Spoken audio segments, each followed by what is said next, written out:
왜 어떤 사람은 병이 낫고 어떤 사람은 계속 아플까요?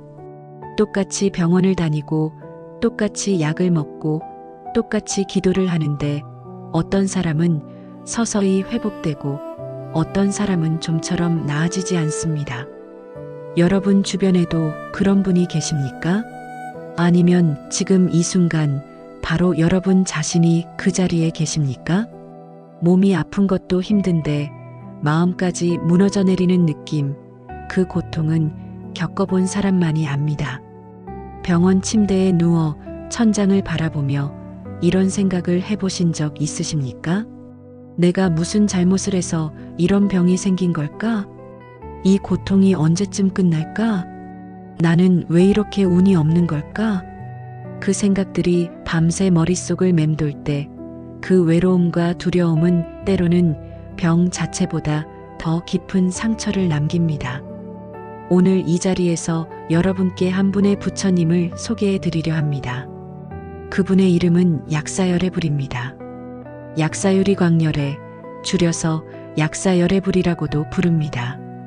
많은 분들이 이 이름을 들으면 단순히 병을 고쳐주는 부처님이라고 생각하십니다. 절에 가서 약사열애불 앞에 엎드려 기도하면 몸이 낫는다. 그런 정도로만 알고 계신 분들이 많습니다. 그런데 오늘 이 법문을 끝까지 들으시면 그 생각이 완전히 달라지실 겁니다.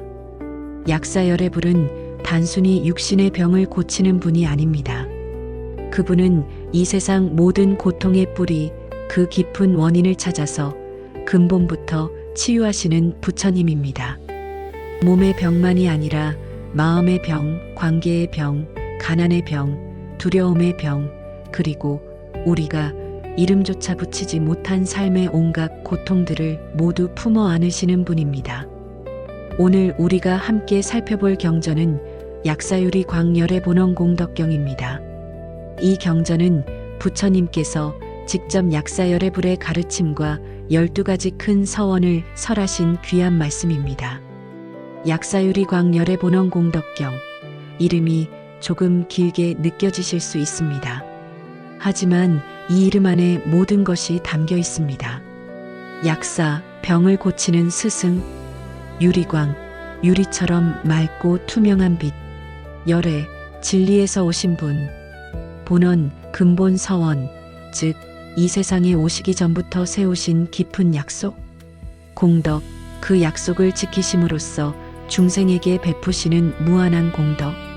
이 경전은 지금으로부터 약 1500년 전 중국의 현장 법사께서 산스크리트어 원전을 한문으로 번역하시면서 동아시아 불교권에 널리 퍼지게 되었습니다. 한국, 중국, 일본, 티베트에 이르기까지 수많은 불자들이 이 경전을 의지하며 삶의 고통을 이겨왔습니다. 그런데 여러분, 이런 생각을 해보신 적 있으십니까? 부처님은 왜 병을 고치는 내용의 경전을 따로 설하셨을까요? 다른 경전들도 많은데 왜 약사열애불이라는 부처님을 따로 세우시고 12가지 서원이라는 구체적인 약속을 남기셨을까요? 그 이유는 하나입니다. 중생의 고통 가운데 병과 가난과 두려움이 가장 크고 가장 절실하고 가장 외롭기 때문입니다. 사람이 아플 때, 가난할 때, 두려울 때, 그때 가장 간절하게 무언가에 기대고 싶어집니다. 부처님은 그 간절함을 아셨습니다. 그래서 약사열애불을 통해 그 간절함에 응답하신 것입니다. 지금부터 잠깐 오래전 어느 이른 아침의 장면 하나를 함께 상상해 보겠습니다. 인도의 한 숲속 마을, 새벽빛이 막 들어오기 시작하는 시간입니다. 부처님께서는 제자들과 함께 그 마을 어귀에 머물고 계셨습니다. 그때 제자 중 한 명인 문수보살이 조심스럽게 자리에서 일어나 부처님께 여쭈었습니다. 세존이시여, 이 세상에는 병으로 신음하는 이가 너무나 많습니다. 가난으로 굶주리는 이도 많고 두려움에 떨며 밤을 지새우는 이도 많습니다. 그들을 위해 부처님께서는 어떤 가르침을 주시겠습니까?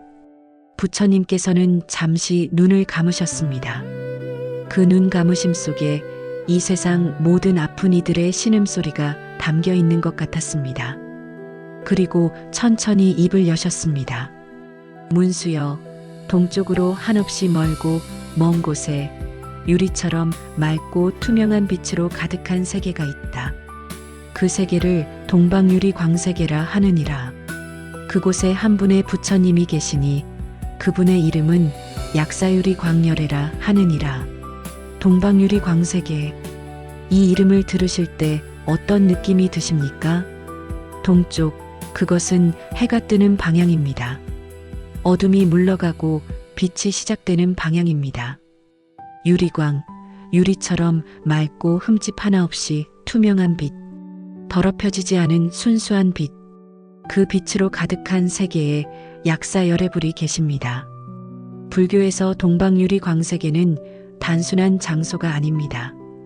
그것은 고통이 사라진 세계, 병이 없는 세계, 두려움이 없는 세계, 가난이 없는 세계를 상징합니다. 그리고 동시에 우리가 마음을 맑게 닦았을 때 바로 이 자리에서 경험할 수 있는 내면의 상태이기도 합니다. 많은 분들이 동방유리 광세계를 죽은 뒤에 가는 어떤 먼 곳으로 생각하십니다. 하지만 부처님의 가르침은 늘 지금 이 순간, 지금 이 삶을 향하고 있습니다. 약사열애불의 가르침도 마찬가지입니다. 그 맑고 투명한 빛의 세계는 멀리 있는 것이 아니라 우리 마음이 맑아지는 그 순간 바로 여기에 열립니다. 그렇다면 왜 우리는 그 세계를 경험하지 못하고 있을까요? 왜 우리는 아프고 두렵고 가난하고 외로울까요? 그 질문에 답하기 위해 부처님은 약사열애불의 12가지 서원을 말씀하셨습니다. 그 12가지 서원은 단순한 종교적 약속이 아닙니다. 그것은 우리 삶의 고통이 어디서 오는지, 그리고 어떻게 하면 그 고통에서 벗어날 수 있는지를 구체적으로 보여주는 지도입니다. 삶의 지도입니다. 오늘 이 법문에서 우리는 그 지도를 함께 펼쳐볼 것입니다. 지금 몸이 아프신 분, 마음이 지치신 분, 삶이 막막하신 분, 두려움 속에 계신 분, 이 법문이 오늘 여러분의 손을 잡아드릴 것입니다. 자, 그러면 이제 약사열애불이 어떤 분이신지 그 깊은 이야기 속으로 함께 들어가 보겠습니다. 약사열애불을 처음 만나는 분들은 종종 이런 질문을 하십니다. 스님, 약사열애불이 관세음보살님과는 어떻게 다른가요? 부처님이 여러분 계신 건가요? 참 좋은 질문입니다. 불교를 처음 접하시는 분들, 혹은 오랫동안 절에 다니셨어도 이 부분이 늘 헷갈리셨던 분들이 많습니다. 오늘 이 장에서는 약사열애불이 어떤 분이신지 그 정체를 제대로 알아보겠습니다. 아는 만큼 믿음이 깊어지고 믿음이 깊어지는 만큼 기도가 달라집니다. 먼저 이름부터 풀어보겠습니다. 약사열애불 한 글자 한 글자에 그분의 본질이 담겨 있습니다. 약사, 약을 쓰는 스승이라는 뜻입니다. 그런데 여기서 약은 우리가 약국에서 사는 그런 약이 아닙니다. 불교에서 말하는 약은 고통의 원인을 제거하는 모든 것을 의미합니다. 몸의 병을 고치는 것도 약이지만 마음의 어리석음을 걷어내는 지혜도 약입니다. 탐욕을 내려놓게 하는 가르침도 약이고 분노를 가라앉히는 수행도 약입니다. 그러니 약사라는 말은 단순히 의사나 의왕을 뜻하는 것이 아니라 이 세상 모든 고통에 대한 근본적인 처방을 내리시는 스승이라는 깊은 의미를 담고 있습니다. 열애, 이 말은 모든 부처님의 공통된 칭호입니다. 진리로부터 오신 분, 진리 그 자체이신 분이라는 뜻입니다. 오고 감이 없이 늘 그 자리에 계시는 분, 시간과 공간을 넘어선 분입니다. 유리광, 이것이 약사열애불을 다른 부처님들과 구별짓는 특별한 이름입니다. 유리, 즉 청금석 혹은 유리처럼 맑고 투명하고 흠없이 깨끗한 빛이라는 뜻입니다. 이 빛은 단순히 밝은 빛이 아닙니다. 어떤 오염도 받아들이지 않는 빛, 어떤 어둠도 물들이지 못하는 빛, 그 자체로 완전히 순수한 빛입니다. 우리의 본래 마음, 아직 탐욕과 분노와 어리석음에 물들기 전에 그 깨끗한 마음이 바로 유리광입니다. 약사열의 불은 그 맑은 빛으로 우리의 오염된 마음을 비추시는 분입니다. 그 빛 앞에서 우리의 어리석음이 드러나고 드러남으로써 치유가 시작됩니다. 이제 제자 아난다가 부처님께 여쭈는 장면을 함께 보겠습니다. 아난다는 부처님의 10대 제자 가운데 다문제일, 즉 가장 많이 듣고 가장 많이 기억하는 제자로 알려져 있습니다. 그가 조심스럽게 여쭈었습니다. 세존이시여, 약사열의 불께서는 어떤 모습으로 계십니까? 저희가 그분을 마음에 떠올리고자 할 때 어떻게 생각하면 되겠습니까? 부처님께서 조용히 미소 지으시며 말씀하셨습니다. 아난다여, 약사열의 불의 몸은 유리처럼 맑고 투명하여 안과 밖이 하나이니라. 그 몸에서는 큰 빛이 나오고 그 빛 가운데 수많은 공덕이 장엄하게 갖추어져 있느니라. 그분의 손에는 약 항아리가 들려 있으니 그 항아리 안에는 이 세상 모든 고통을 없애는 약이 담겨 있느니라. 아난다가 다시 여쭈었습니다. 세존이시여, 그 약 항아리 안의 약은 어떤 병을 고치는 것입니까? 부처님께서 말씀하셨습니다. 아난다여, 그 약은 몸의 병만을 고치는 것이 아니니라. 탐욕이라는 병, 분노라는 병, 어리석음이라는 병, 그리고 그로 인해 생겨나는 모든 고통을 고치는 약이니라. 몸의 병은 마음의 병에서 비롯되는 경우가 많으니 마음의 뿌리를 치유하면 몸도 따라서 나아지느니라. 이 말씀을 들으셨을 때 어떤 생각이 드십니까? 몸의 병이 마음의 병에서 비롯된다. 현대의학도 이미 이것을 인정하고 있습니다. 스트레스가 면역 체계를 무너뜨리고 만성적인 두려움과 불안이 소화기관과 심혈관에 영향을 미치며 억눌린 감정이 몸 곳곳에 통증으로 나타난다는 사실은 이제 의학적으로도 널리 알려져 있습니다. 부처님께서는 그것을 이미 2500년 전에 말씀하셨습니다. 참으로 놀라운 일입니다. 그렇다면 약사열의 불의 약 항아리 안에 담긴 진짜 약은 무엇일까요? 그것은 바로 가르침입니다. 지혜입니다. 우리 마음이 어떻게 병들었는지를 알게 해주는 통찰이고 그 병든 마음을 어떻게 다스려야 하는지를 보여주는 실천입니다. 지금 이 순간 여러분이 듣고 계신 이 법문도 어떤 의미에서는 그 약 항아리에서 나온 것입니다. 이제 약사열의 불이 계신 세계, 동방유리 광세계에 대해 조금 더 깊이 들어가 보겠습니다. 왜 하필 동쪽일까요? 불교의 우주관에서 동서남북은 단순한 방위가 아닙니다. 각각의 방향에는 그 방향을 주관하는 부처님과 보살님이 계십니다. 서쪽은 아미타 부처님의 극락세계, 즉 서방 정토가 있습니다. 많은 분들이 나무 아미타불을 염하시며 서방 정토를 기원하십니다. 그런데 동쪽에는 약사열의 불의 동방유리 광세계가 있습니다. 서방 정토가 죽음 이후의 세계, 이 생이 끝난 뒤에 태어나기를 바라는 세계라면 동방유리 광세계는 지금 이 생에서의 고통을 해결하는 세계입니다. 살아있는 지금 이 몸으로 이 삶에서 고통을 벗어나고자 할 때 의지하는 부처님이 바로 약사열의 불입니다. 이것이 중요한 차이입니다. 한국의 절에서 약사전이나 유리전을 따로 지어 약사열의 불을 모시는 이유가 바로 여기에 있습니다. 아픈 사람, 가난한 사람, 두려운 사람, 지금 당장 이 고통에서 벗어나고 싶은 사람이 찾아가는 정각이 약사전입니다. 동쪽이라는 방향도 상징적입니다. 동쪽은 해가 뜨는 방향입니다. 하루가 시작되는 방향, 어둠이 끝나고 빛이 시작되는 방향입니다. 약사열의 불은 우리 삶의 어둠이 끝나고 새로운 빛이 시작되는 그 전환점에 계신 분입니다.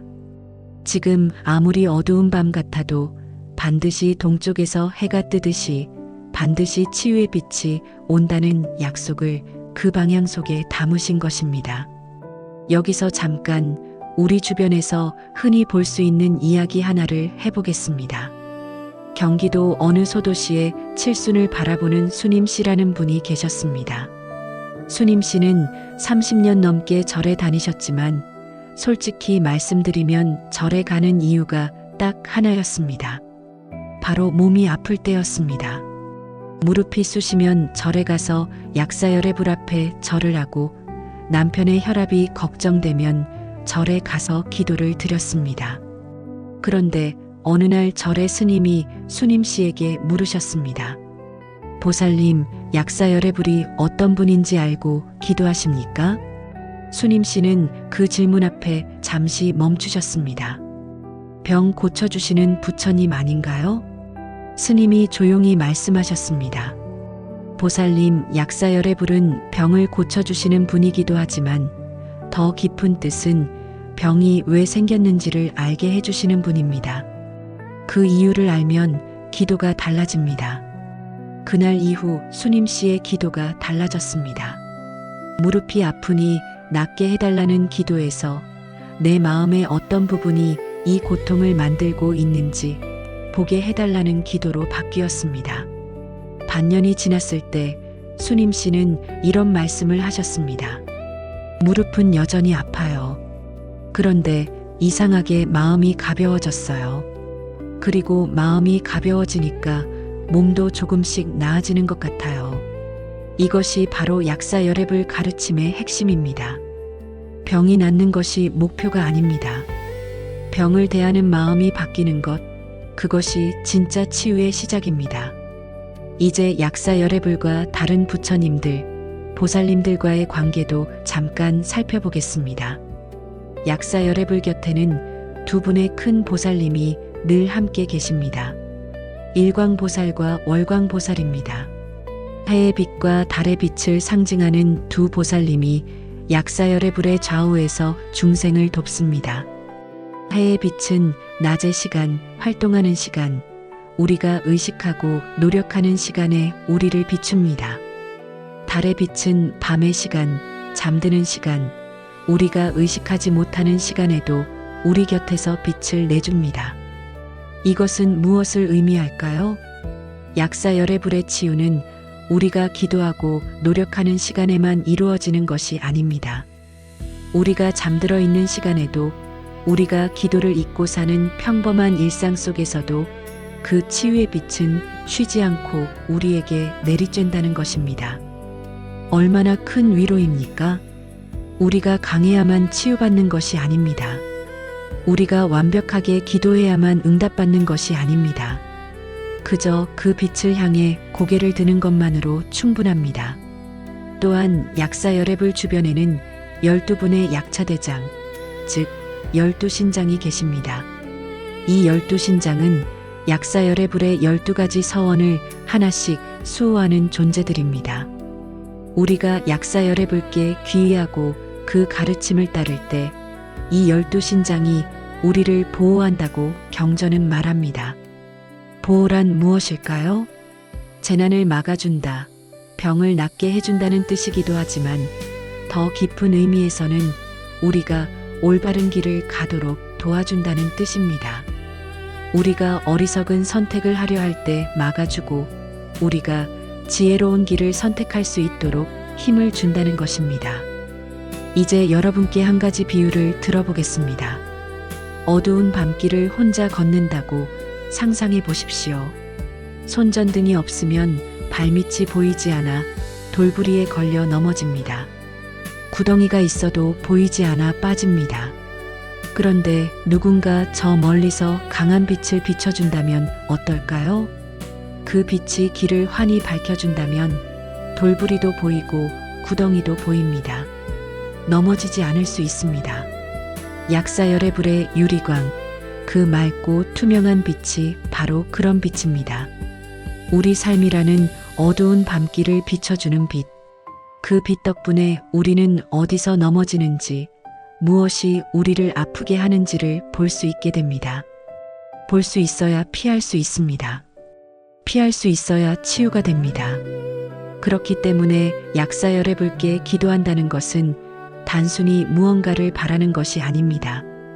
그 맑은 빛이 내 삶을 비추어 내가 보지 못했던 것들을 보게 해달라고 청하는 것입니다. 내 마음의 어두운 부분, 내가 모르고 저질렀던 실수들, 내가 무심코 만들어온 고통의 원인들을 환히 드러내어 달라고 청하는 것입니다. 그 청함이 진심일 때 변화는 시작됩니다. 여러분, 지금 이 순간 어떤 고통 속에 계십니까? 몸의 고통입니까? 마음의 고통입니까? 아니면 삶 전체가 무겁게 느껴지는 그런 막막함 속에 계십니까? 어떤 고통이든 그 고통 앞에서 약사열애불은 이렇게 말씀하십니다. 나는 여기 있노라. 그 고통의 뿌리를 함께 보자. 그 뿌리를 알면 반드시 길이 열리느니라. 약사열애불이 어떤 분이신지 이제 조금은 가까워지셨습니까? 그렇다면 이제 그분이 이 세상에 오시기 전, 아직 부처님이 되시기 전에 세우신 위대한 약속들을 만나볼 차례입니다. 12가지 서원, 12개의 약속. 그 하나하나가 우리 삶의 고통에 정확히 맞닿아 있습니다. 서원이라는 말을 들어보셨습니까? 절에 다니시는 분들은 한 번쯤 들어보셨을 것입니다. 그런데 서원이 정확히 무엇인지, 왜 불교에서 그토록 중요하게 여기는지 아시는 분은 많지 않습니다. 서원, 한자로 서원이라고 씁니다. 맹세할 서, 바랄 원. 그러니까 서원이란 단순한 소원이 아닙니다. 소원은 그저 바라는 것입니다. 이루어지면 좋고 이루어지지 않아도 어쩔 수 없는 것이 소원입니다. 그러나 서원은 다릅니다. 반드시 이루겠다는 맹세입니다. 어떤 어려움이 있어도 얼마나 긴 시간이 걸려도 기어이 이루고야 말겠다는 깊고 굳은 결심입니다. 불교에서는 부처님이 되기 위한 수행의 출발점이 바로 이 서원이라고 말합니다. 서원이 없으면 수행도 없고 수행이 없으면 깨달음도 없습니다. 약사열애불께서는 아직 부처님이 되시기 전 보살로서 수행하시던 그 아득한 시간 속에서 12가지 큰 서원을 세우셨습니다. 이 세상 모든 중생의 고통을 보시고 그 고통 하나하나에 응답하는 12개의 약속을 세우신 것입니다. 그리고 그 서원을 모두 이루심으로써 부처님이 되셨습니다. 그러니 약사열애불의 12대원은 단순한 종교적 선언이 아닙니다. 이미 이루어진 약속입니다. 이미 완성된 힘입니다. 우리가 그 약속을 믿고 그 힘에 의지할 때 그 힘은 실제로 우리 삶 속에서 작동하기 시작합니다. 자, 이제 그 12가지 서원을 하나씩 함께 펼쳐보겠습니다. 서원 하나하나를 천천히 그리고 깊이 들어보십시오. 어느 순간 가슴 어딘가가 뜨거워지는 서원이 있을 것입니다. 그것이 바로 지금 여러분에게 가장 필요한 약입니다. 첫 번째 서원입니다. 약사열애불께서 보살이셨을 때 이렇게 말씀하셨습니다. 내가 훗날 깨달음을 얻어 부처님이 될 때 내 몸에서 나오는 빛이 무수히 많은 세계를 두루 비추리라. 그 빛으로 인해 모든 중생이 나와 같이 빛나는 몸을 갖추게 되기를 바라노라. 이것이 첫 번째 서원, 광명편조의 서원입니다. 빛으로 모든 세계를 두루 비추겠다는 약속입니다. 이 서원을 들으실 때 어떤 느낌이 드십니까? 여기서 빛은 단순히 물리적인 밝음을 뜻하지 않습니다. 빛은 지혜입니다. 어둠은 무지입니다. 우리가 고통받는 가장 근본적인 이유는 모르기 때문입니다. 내가 왜 아픈지 모르고, 내가 왜 이렇게 힘든지 모르고, 내가 어떻게 해야 하는지 모릅니다. 그 모름 속에서 우리는 두려워하고 헤매고 잘못된 선택을 반복합니다. 약사열애불의 첫 번째 서원은 바로 그 모름의 어둠을 걷어내겠다는 약속입니다. 내 빛으로 너의 어둠을 비추어 내가 보지 못하던 것을 보게 하겠다는 것입니다. 지금 삶이 막막하게 느껴지시는 분이 계십니까?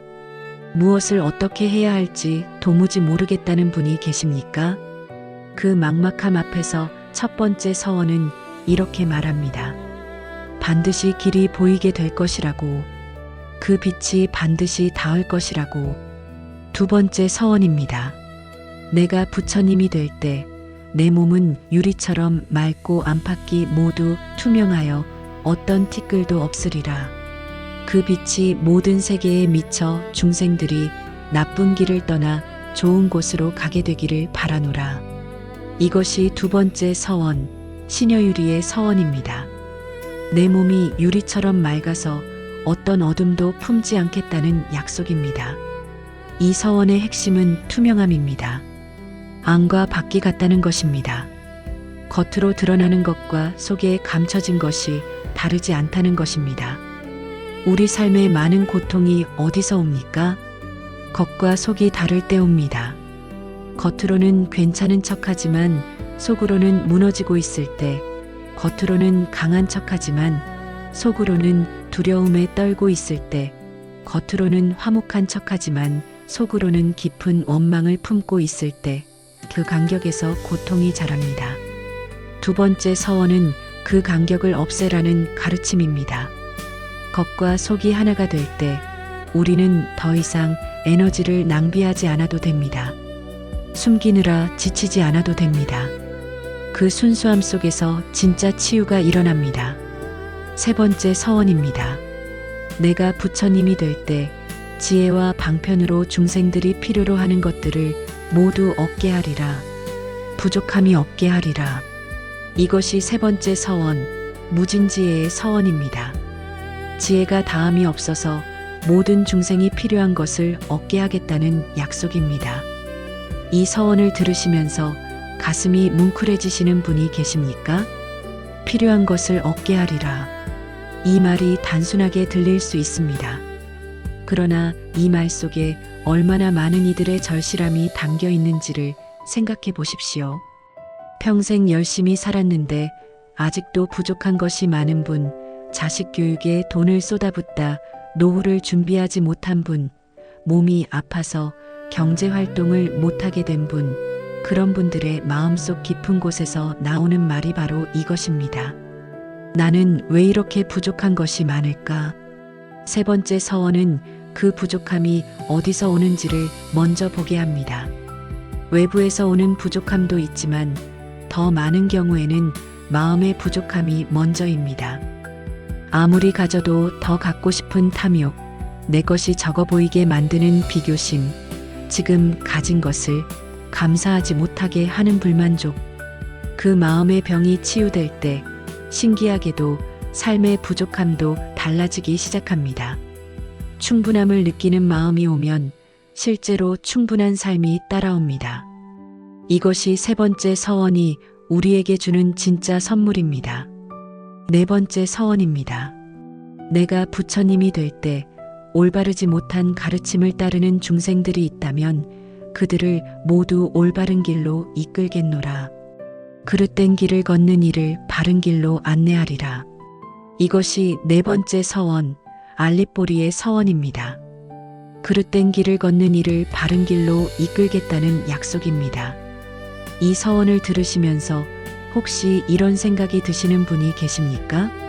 내 자식이 지금 그릇된 길을 걷고 있는 것 같은데, 내 가족 중에 좋지 않은 것들에 빠진 사람이 있는데, 자녀 걱정에 밤잠을 못 이루시는 부모님들이 많이 계십니다. 아무리 말해도 듣지 않는 자식, 잘못된 방향으로 가고 있는 것이 눈에 보이는데 어떻게 해줄 수가 없는 그 무력감, 그 고통은 어떤 몸의 병보다도 깊은 상처를 남깁니다. 네 번째 서원은 그런 분들에게 이렇게 말합니다. 내가 반드시 이끌겠노라고. 그러나 여기서 한 가지를 기억하셔야 합니다. 약사 열애불이 이끄시는 방식은 강요가 아닙니다. 빛을 비추는 것입니다. 어둠 속에 빛이 들어오면 사람은 스스로 길을 찾습니다. 그러니 그릇된 길을 걷는 사람을 위해 내가 할 수 있는 가장 좋은 일은 내 마음을 먼저 밝히는 것입니다. 내가 먼저 약사열의 불의 빛을 받아 밝아지면 그 밝음이 주변으로 퍼져나갑니다. 부모가 먼저 평안해지면 자녀가 그 평안함 속에서 변화의 실마리를 찾게 됩니다. 5번째 서원입니다. 내가 부처님이 될 때 수없이 많은 중생들이 나의 가르침 안에서 청정한 수행을 닦게 되기를 바라노라. 남자와 여자, 귀하고 처남의 구별 없이 모두가 수행할 수 있게 되기를 바라노라. 이것이 5번째 서원, 국외청정의 서원입니다. 모든 중생이 구별 없이 청정한 수행을 닦을 수 있게 하겠다는 약속입니다. 이 서원이 나온 시대적 배경이 있습니다. 부처님 당시 인도 사회는 카스트 제도라는 엄격한 신분 질서가 있었습니다. 어떤 집안에 태어났느냐에 따라 평생의 신분이 결정되었고 최하층 신분인 사람들은 종교적 수행조차 허락받지 못했습니다. 약사열의 불의 5번째 서원은 그 모든 차별을 부수는 선언입니다. 남자든 여자든 귀하든 천하든 배웠든 못 배웠든 가졌든 못 가졌든 누구나 수행할 수 있고 누구나 치유받을 수 있다는 것입니다. 지금 시대에 이 서원을 적용해 보면 어떻게 될까요? 나는 나이가 너무 많아서 이제 늦었다고 생각하시는 분이 계십니까?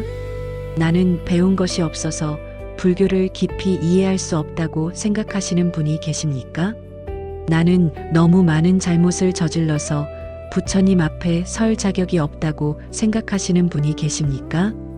5번째 서원은 그 모든 생각에 이렇게 답합니다. 아니라고. 너무 늦은 사람도 없고 자격 없는 사람도 없고 이미 틀린 사람도 없다고. 지금 이 순간 마음을 내면 충분하다고. 6번째 서원입니다. 내가 부처님이 될 때 몸이 불구이거나 못나고 어리석거나 귀머거리이거나 눈이 멀거나 말 못하는 등 여러 가지 장애를 가진 중생들이 나의 이름을 듣고 나에게 귀의하면 모두 단정한 몸과 뛰어난 지혜를 얻게 되기를 바라노라. 이것이 6번째 서원, 재근구족의 서원입니다. 몸과 마음의 장애를 모두 완전하게 해주겠다는 약속입니다. 이 서원 앞에서 잠시 멈추어 생각해 보겠습니다. 장애란 무엇입니까? 눈이 보이지 않는 것, 귀가 들리지 않는 것, 손발을 쓰지 못하는 것, 이런 것들이 장애입니까? 물론 그것도 장애입니다. 그러나 불교적 관점에서 더 깊이 들여다보면 우리 모두는 어떤 의미에서 장애를 가지고 있습니다. 보아야 할 것을 보지 못하는 장애, 들어야 할 것을 듣지 못하는 장애, 해야 할 것을 하지 못하는 장애, 지혜의 눈이 열리지 않아서 사물의 이치를 보지 못하는 것, 자비의 귀가 열리지 않아서 타인의 아픔을 듣지 못하는 것, 용기가 없어서 옳은 일을 행하지 못하는 것, 모두가 장애입니다. 6번째 서원은 그 모든 장애를 고쳐주겠다는 약속입니다. 그러나 이 서원이 이루어지기 위한 한 가지 조건이 있습니다. 나의 이름을 듣고 나에게 귀의하면 이라는 조건입니다. 귀의한다는 것은 무엇일까요? 단순히 이름을 외우는 것이 아닙니다. 그 가르침을 따르겠다는 진심 어린 결심입니다. 내 삶을 그 지혜의 방향으로 돌리겠다는 의지입니다. 그 의지가 있을 때 장애는 치유됩니다. 7번째 서원입니다. 내가 부처님이 될 때 병으로 인해 몸이 쇠약해지고 의지할 곳도 없고 의사도 없고 약도 없고 가족도 없는 가난하고 고통받는 중생들이 나의 이름을 한 번이라도 들으면 그 모든 병이 나아지고 몸과 마음이 편안하게 되기를 바라노라.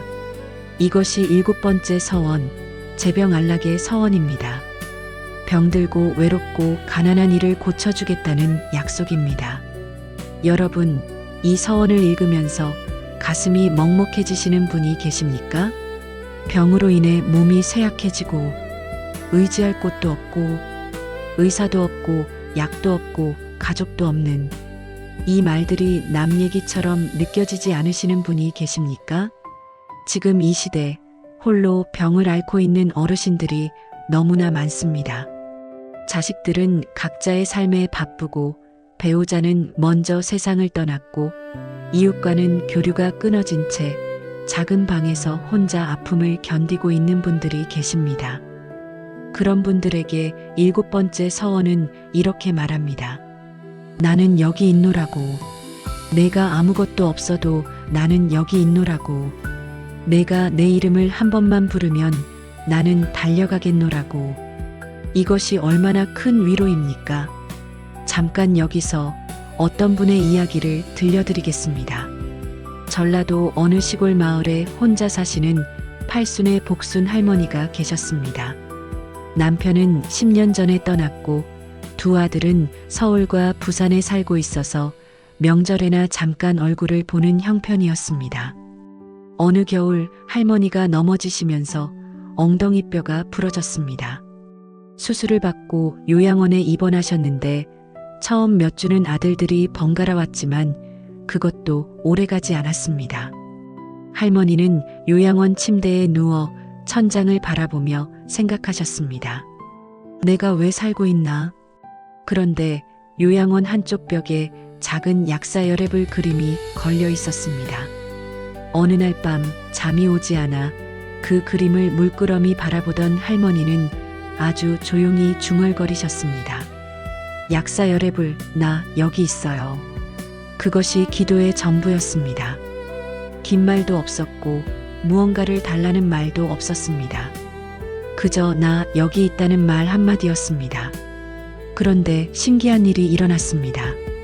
그 말을 하고 나서 할머니 가슴 속에서 뜨거운 것이 올라왔습니다. 눈물이 흘렀습니다. 오래 참아온 외로움이 한꺼번에 쏟아져 나온 것입니다. 그날 이후 할머니는 매일 밤 그 그림을 바라보며 말씀하셨습니다. 약사열애불, 나 여기 있어요. 석 달이 지났을 때 의사들이 놀랐습니다. 이 나이에 이 정도 회복 속도는 보기 드물다고 했습니다. 할머니는 이렇게 말씀하셨습니다. 혼자가 아닌 것 같아서 힘이 났어요. 혼자가 아닌 것 같다는 느낌. 그것이 치유의 시작이었습니다. 7번째 서원의 힘이었습니다. 8번째 서원입니다. 내가 부처님이 될 때 여성으로 태어남으로 인해 겪는 온갖 괴로움과 불편함을 싫어하여 남자로 태어나기를 바라는 여성이 있다면 다음 생에는 반드시 남자로 태어나게 하리라. 이것이 8번째 서원, 전여등남의 서원입니다. 이 서원을 현대적으로 해석할 때 오해가 생기기 쉽습니다. 부처님께서 남자가 여자보다 낫다고 말씀하시는 것이 아닙니다. 이 서원이 나온 시대는 여성이 수행의 기회조차 제대로 얻지 못했던 시대였습니다. 가정과 사회에서의 차별과 억압이 너무 심해서 여성으로 태어난 것 자체가 고통의 원인이 되던 시대였습니다. 약사열애불은 그 시대의 여성들이 겪는 고통에 응답하신 것입니다. 현대적으로 다시 해석하면 이렇습니다. 어떤 이유로든 태어남으로 인해 겪는 차별과 억압에서 벗어나기를 원하는 이가 있다면 반드시 그 고통에서 자유롭게 하겠다는 약속입니다. 성별의 문제를 넘어서 신분의 문제, 가정환경의 문제, 태어난 조건으로 인한 모든 차별에서 자유로워지게 하겠다는 것입니다. 자신이 태어난 조건을 한탄하며 살아오신 분이 계십니까? 왜 이런 집에 태어났을까? 왜 이런 몸으로 태어났을까? 왜 이런 시대에 태어났을까? 그런 생각을 품고 살아오신 분이 계십니까? 8번째 서원은 그 한탄에 이렇게 답합니다. 그 조건이 너의 전부가 아니라고. 그 조건을 넘어설 힘이 반드시 주어질 것이라고. 9번째 서원입니다. 내가 부처님이 될 때 나쁜 생각과 잘못된 견해에 빠진 중생들을 모두 바른 생각으로 이끌리라. 그리고 그들이 보살의 수행을 닦아 깨달음의 길로 나아가게 하리라. 이것이 9번째 서원, 안립정견의 서원입니다. 그릇된 견해에서 올바른 견해로 이끌겠다는 약속입니다. 그릇된 견해란 무엇입니까? 거창한 이단 사상만을 말하는 것이 아닙니다. 나는 안 된다는 생각, 내 인생은 이미 끝났다는 생각, 어차피 아무것도 바뀌지 않는다는 생각, 나는 가치 없는 사람이라는 생각, 이것들이 모두 그릇된 견해입니다. 자기 자신을 향한 부정적인 믿음들이 쌓이면 그것은 인생 전체를 어둡게 만드는 두꺼운 벽이 됩니다. 9번째 서원은 그 벽을 무너뜨리겠다는 약속입니다. 내가 스스로를 가두어 놓은 그 좁은 울타리에서 나오게 하겠다는 것입니다. 10번째 서원입니다. 내가 부처님이 될 때 법에 따라 처벌을 받거나 묶이거나 감옥에 갇히거나 사형 선고를 받는 등 온갖 재난과 고통을 받는 중생들이 나의 이름을 들으면 나의 공덕과 위신력으로 그들이 그 모든 고통에서 벗어나게 되기를 바라노라. 이것이 10번째 서원, 종고득탈의 서원입니다. 갇히고 묶인 이를 풀어주겠다는 약속입니다. 이 서원은 매우 구체적이고 현실적입니다.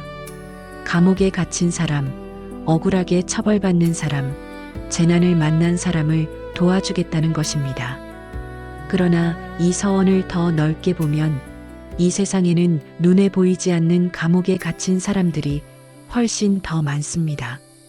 과거의 상처라는 감옥, 자책과 죄책감이라는 감옥, 두려움이라는 감옥, 남의 시선이라는 감옥, 그 보이지 않는 감옥에 갇혀서 정작 자기 삶을 살지 못하는 분들이 얼마나 많습니까? 10번째 서원은 그 모든 감옥의 문을 열어주겠다는 약속입니다. 어떤 묶임이든 그 묶임에서 자유롭게 하겠다는 것입니다. 11번째 서원입니다. 내가 부처님이 될 때 굶주림으로 인해 먹을 것을 찾아 나쁜 일을 저지르는 중생들이 있다면 먼저 그들이 배부르게 먹을 수 있도록 하리라. 그런 다음에 좋은 법의 맛을 알게 하여 편안하고 즐거운 삶을 살게 하리라. 이것이 11번째 서원, 선식포만의 서원입니다. 굶주린 이를 먹이겠다는 약속입니다. 이 서원에서 눈여겨보셔야 할 것이 있습니다. 먼저 배부르게 먹게 하고 그런 다음에 법의 가르침을 주겠다는 순서입니다. 이것이 참으로 지혜로운 부처님의 방편입니다. 배가 고픈 사람에게 먼저 법문을 하면 들리지 않습니다. 몸이 급하면 마음이 열리지 않습니다. 먼저 현실적인 고통을 덜어주고 그 다음에 마음의 길을 안내하는 것, 이것이 약사열애불의 방식입니다. 이 가르침은 우리의 일상에도 그대로 적용됩니다. 주변에 힘든 사람이 있을 때 먼저 그 현실적인 어려움에 응답하십시오. 배고픈 사람에게 따뜻한 밥 한 끼, 외로운 사람에게 따뜻한 말 한마디, 그것이 먼저입니다. 그 따뜻함 속에서 마음이 열리면 그때 진짜 변화가 시작됩니다. 마지막으로 12번째 서원입니다. 내가 부처님이 될 때 옷이 없어 추위와 더위와 모기와 벌레에 시달리는 가난한 중생들이 나의 이름을 듣고 간절히 원하면 바라는 대로 좋은 옷을 얻게 하리라. 또한 여러 가지 아름다운 장신구와 음악과 향기 등 원하는 것을 모두 얻게 하리라. 이것이 12번째 서원, 미복포만의 서원입니다. 필요한 것을 모두 얻게 하겠다는 약속입니다. 12번째 서원에 이르러 약사열애불의 12가지 약속이 완성됩니다. 처음 서원이 빛으로 어둠을 밝히는 것으로 시작했다면 마지막 서원은 가장 기본적인 의식주조차 해결하지 못하는 이들을 위한 구체적인 응답으로 마무리됩니다. 이 12서원을 한 흐름으로 보면 하나의 완전한 그림이 보입니다. 안에서 시작하여 밖으로 퍼지는 그림입니다. 지혜의 빛으로 어둠을 밝히고 마음의 병을 고치고 잘못된 길에서 바른 길로 이끌고 차별과 억압에서 자유롭게 하고 몸의 병을 고치고 굶주림을 해결하고 삶의 필요를 채워주는 안에서 밖으로, 마음에서 몸으로, 개인에서 사회로 퍼져나가는 완전한 치유의 그림입니다. 여기서 잠깐 12서원을 들으신 소감을 말씀드린 한 분의 이야기를 전해드리겠습니다. 경상도 어느 도시에 사시는 60대 중반의 명희 씨는 10년 넘게 크고 작은 병을 달고 사셨습니다. 당뇨, 고혈압, 허리 디스크, 갑상선 문제까지 몸의 어느 한 곳이 멀쩡한 날이 없었습니다. 병원을 다니고 약을 먹고 기도도 했지만 몸은 나아지지 않았습니다.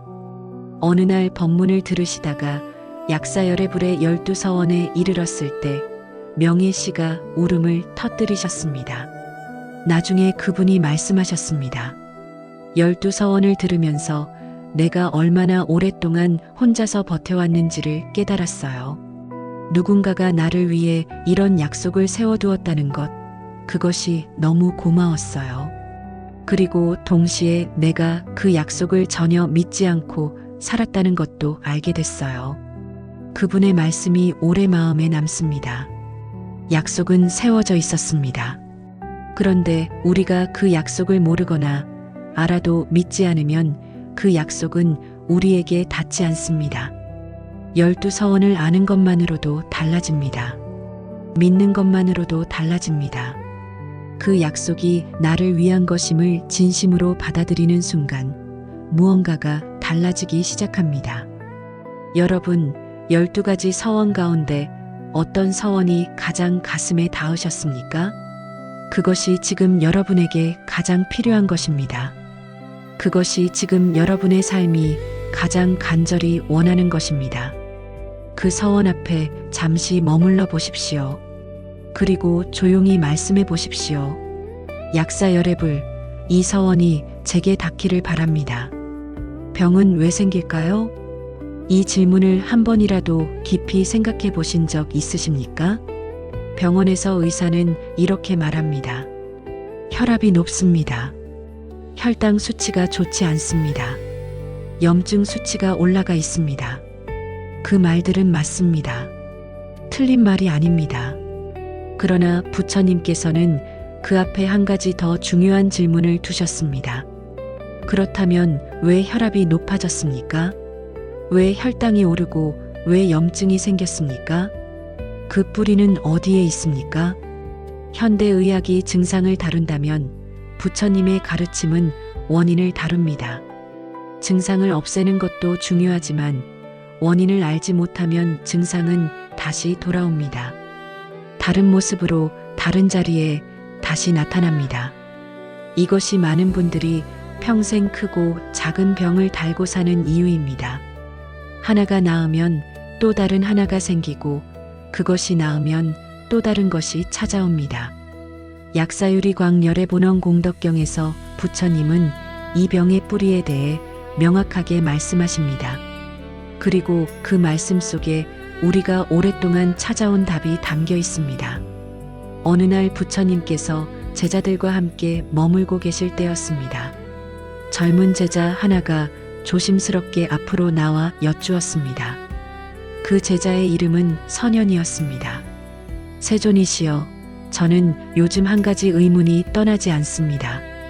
제가 사는 마을에 평생 착하게 살고 남에게 해를 끼치지 않으신 어르신이 계십니다. 그런데 그분은 늙어서 온갖 병에 시달리고 있습니다. 반면에 남을 속이고 나쁜 짓을 일삼는 사람은 오히려 건강하게 잘 살고 있습니다. 세존이시여, 이것이 어찌된 일입니까? 선한 사람이 왜 더 아픕니까? 선현의 질문은 많은 분들이 마음속에 품고 있는 질문이기도 합니다. 착하게 살았는데 왜 이렇게 아픈가? 기도를 열심히 했는데 왜 낫지 않는가? 나는 아무 잘못도 없는데 왜 이런 고통을 받는가? 부처님께서 잠시 침묵하신 뒤 천천히 입을 여셨습니다. 선현아, 병은 이생만의 이야기가 아니니라. 오랜 시간에 걸쳐 쌓인 것들이 지금 이 생의 모습을 드러내는 것이니라. 그러나 그보다 더 중요한 것이 있다. 병의 진짜 뿌리는 세 가지에 있느니라. 탐욕과 분노와 어리석음, 이 세 가지가 모든 고통의 근본 원인이니라. 탐욕과 분노와 어리석음. 불교에서는 이것을 삼독이라고 합니다. 세 가지 독이라는 뜻입니다. 독이라는 말이 강하게 느껴지십니까? 그러나 이 세 가지가 우리 몸과 마음에 미치는 영향을 생각해 보면 독이라는 말이 결코 과장이 아님을 알 수 있습니다. 먼저 탐욕입니다. 탐욕은 더 갖고 싶다는 욕심입니다. 그런데 탐욕은 단순히 돈이나 물건에 대한 욕심만이 아닙니다. 인정받고 싶은 욕심, 칭찬받고 싶은 욕심, 사랑받고 싶은 욕심, 건강하고 싶은 욕심, 오래 살고 싶은 욕심까지도 포함됩니다. 욕심 자체가 나쁜 것이 아닙니다. 문제는 그 욕심이 집착으로 변할 때입니다. 반드시 이래야 한다. 절대로 이것을 잃을 수 없다. 내 뜻대로 되지 않으면 참을 수 없다. 이렇게 집착이 굳어질 때 마음에 긴장이 생깁니다. 그 긴장이 몸을 조이고 조여진 몸은 서서히 병들어 갑니다. 현대의학적으로 말하면 만성 스트레스입니다. 만성 스트레스가 면역 체계를 약화시키고 소화 기능을 떨어뜨리고 혈압을 높이고 수면을 방해한다는 것은 이제 누구나 아는 사실입니다. 부처님은 그 만성 스트레스의 뿌리가 탐욕과 집착에 있다고 2500년 전에 이미 말씀하셨습니다. 선현이 다시 여쭈었습니다. 세존이시여, 그렇다면 분노는 어떻게 몸을 해칩니까? 부처님께서 말씀하셨습니다. 선현아, 분노는 불과 같으니라. 불은 주위를 밝히기도 하지만 다 타버리면 재밖에 남지 않느니라. 분노도 그러하다. 순간적으로 강한 에너지를 내지만 그 에너지는 자기 자신을 먼저 태우느니라. 화를 낼 때 가장 먼저 상처받는 사람은 화를 내는 사람 자신이니라. 이 말씀이 가슴에 닿으십니까? 화를 낼 때 가장 먼저 상처받는 사람은 화를 내는 사람 자신입니다. 우리는 종종 화를 내므로써 상대방에게 상처를 주려 합니다. 그러나 실제로는 그 화가 먼저 내 몸을 태웁니다. 화를 낼 때 심장이 빨리 뛰고 혈압이 오르고 소화가 안 되고 잠을 못 자는 것은 내 몸입니다. 화를 받은 상대방은 잠시 기분 나쁘다가 넘어갈 수 있지만 화를 낸 나는 그 화의 여진 속에서 오랫동안 시달립니다. 더 심각한 것은 묵혀둔 분노입니다. 직접 표현하지 못하고 속으로 삭히는 분노, 오랫동안 쌓인 원망과 억울함, 참고 참다가 굳어버린 분노. 이것이 몸속 깊은 곳에 쌓이면 어떤 병이 될 수 있는지를 우리는 경험을 통해 알고 있습니다. 허리가 굽고 어깨가 딱딱해지고 가슴이 답답하고 소화가 잘 안 되고 이유 없이 피로하고, 그것이 쌓인 분노가 몸에 남긴 흔적일 수 있습니다. 잠시 비유를 하나 들어보겠습니다. 강물을 생각해 보십시오. 물이 맑게 흐르는 강은 생명을 키웁니다. 물고기도 살고 식물도 자라고 사람도 그 물을 마실 수 있습니다. 그런데 강 위쪽에서 계속 오염된 것들이 흘러내려오면 강물은 탁해집니다. 탁해진 강에서는 물고기가 죽고 식물이 시들고 사람도 그 물을 마실 수 없게 됩니다. 우리 몸은 그 강물과 같습니다. 마음에서 흘러내려오는 탐욕과 분노와 어리석음이 몸이라는 강을 오염시킵니다. 마음이 오염되면 몸도 따라서 오염됩니다. 그것이 병입니다. 강을 맑게 하려면 강 위쪽에서 오염 물질이 흘러내려오는 것을 막아야 합니다. 몸을 건강하게 하려면 마음에서 탐욕과 분노와 어리석음이 흘러내려오는 것을 줄여야 합니다. 이것이 약사열애불 가르침의 핵심입니다. 선현이 또 여쭈었습니다. 세존이시여, 탐욕과 분노는 어느 정도 이해가 됩니다. 그런데 어리석음은 어떻게 병의 원인이 됩니까? 어리석다는 것이 병을 만든다는 말씀이 잘 이해되지 않습니다. 부처님께서 부드럽게 미소 지으시며 말씀하셨습니다. 선연아, 어리석음은 모른다는 것이니라. 무엇을 모르는가? 첫째, 내가 누구인지 모르느니라. 둘째, 삶과 죽음의 이치를 모르느니라. 셋째, 내가 하는 행동이 어떤 결과를 가져오는지 모르느니라.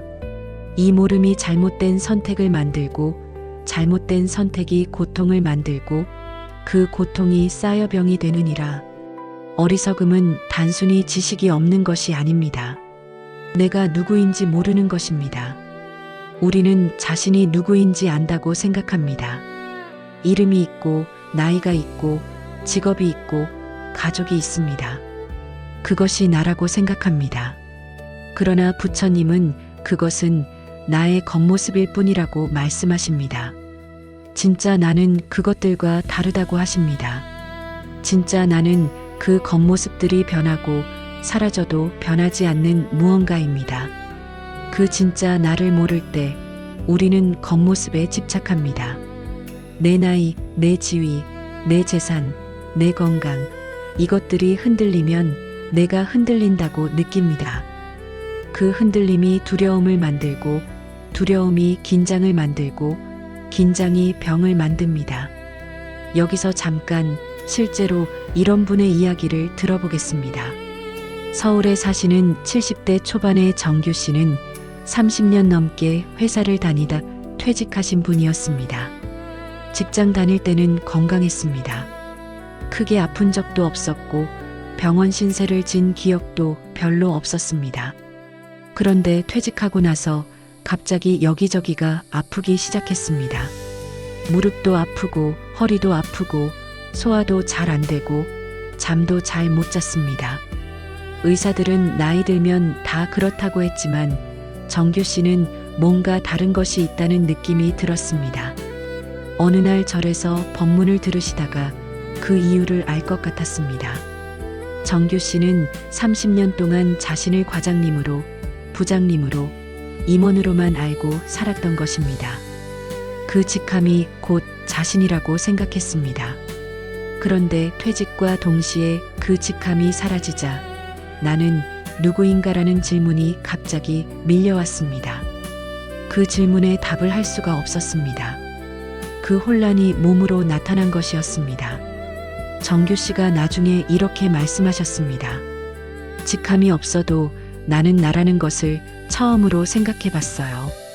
그게 뭔지는 아직 잘 모르겠지만 그 질문을 시작한 것만으로도 마음이 좀 편해졌어요. 그리고 신기하게 몸도 조금씩 나아졌어요. 내가 누구인지 모르는 어리석음이 병을 만들고 내가 누구인지를 탐구하기 시작하는 것이 치유의 시작이 된다는 것을 정규 씨의 이야기가 잘 보여줍니다. 부처님께서 계속 말씀하셨습니다. 선연아, 삼독 가운데 어리석음이 가장 근본적인 독이니라. 왜냐하면 어리석음에서 탐욕이 생기고 탐욕에서 분노가 생기기 때문이니라. 내가 누구인지 모르기 때문에 무언가를 가지면 내가 채워진다고 착각하는 것이 탐욕이요. 탐욕이 채워지지 않을 때 일어나는 것이 분노이니라. 그러니 어리석음이라는 뿌리를 건드리지 않으면 탐욕과 분노라는 가지는 계속 자라느니라. 이 말씀이 얼마나 깊은지 느껴지십니까? 어리석음이 뿌리이고 탐욕과 분노는 그 뿌리에서 자라난 가지입니다. 가지만 잘라내면 뿌리가 살아있는 한 다시 자랍니다. 뿌리를 건드려야 합니다. 그렇다면 어리석음이라는 뿌리를 어떻게 건드릴 수 있을까요? 그것이 바로 수행입니다. 공부입니다. 이렇게 법문을 듣는 것입니다. 지금 이 순간 이 법문을 듣고 계신 여러분은 이미 어리석음의 뿌리를 건드리기 시작하신 것입니다.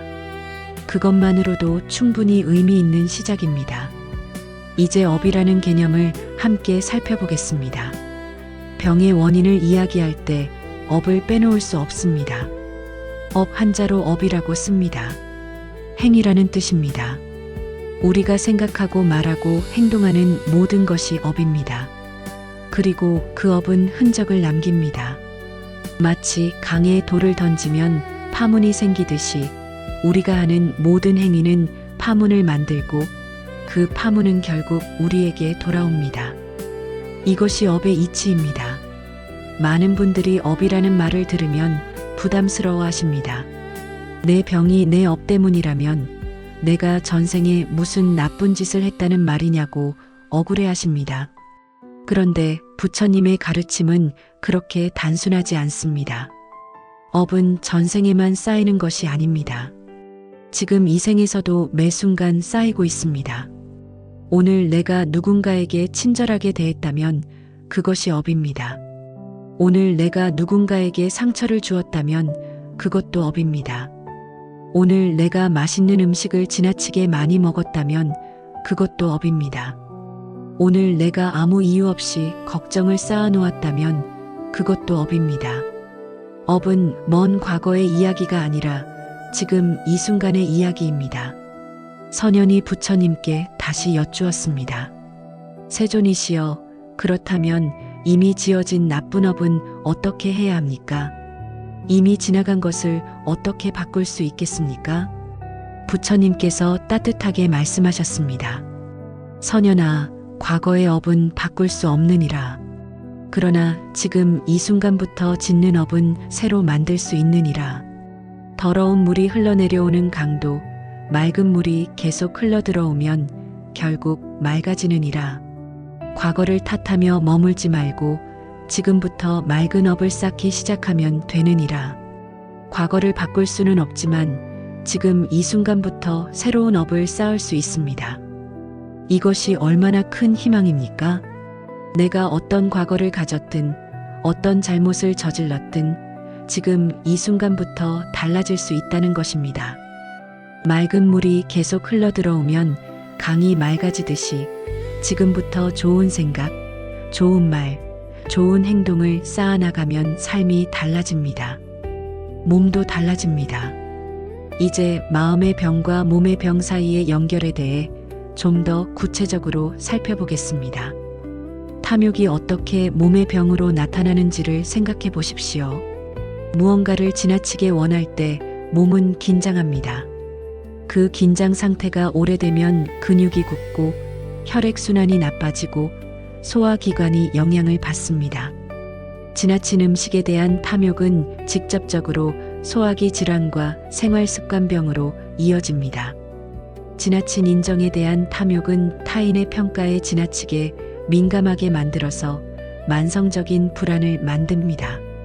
분노가 어떻게 몸의 병으로 나타나는지를 생각해 보십시오. 화가 날 때 심장이 빨리 뛰고 혈압이 오릅니다. 그것이 자주 반복되면 심혈관계에 부담이 됩니다. 억눌린 분노는 근육의 긴장으로 남아서 만성 통증이 됩니다. 특히 목, 어깨, 허리에 남는 경우가 많습니다. 분노와 함께 따라오는 억울함은 소화기 계통에 영향을 미칩니다.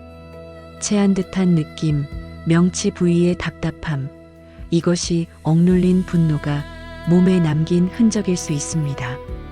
어리석음이 어떻게 몸의 병으로 나타나는지를 생각해 보십시오.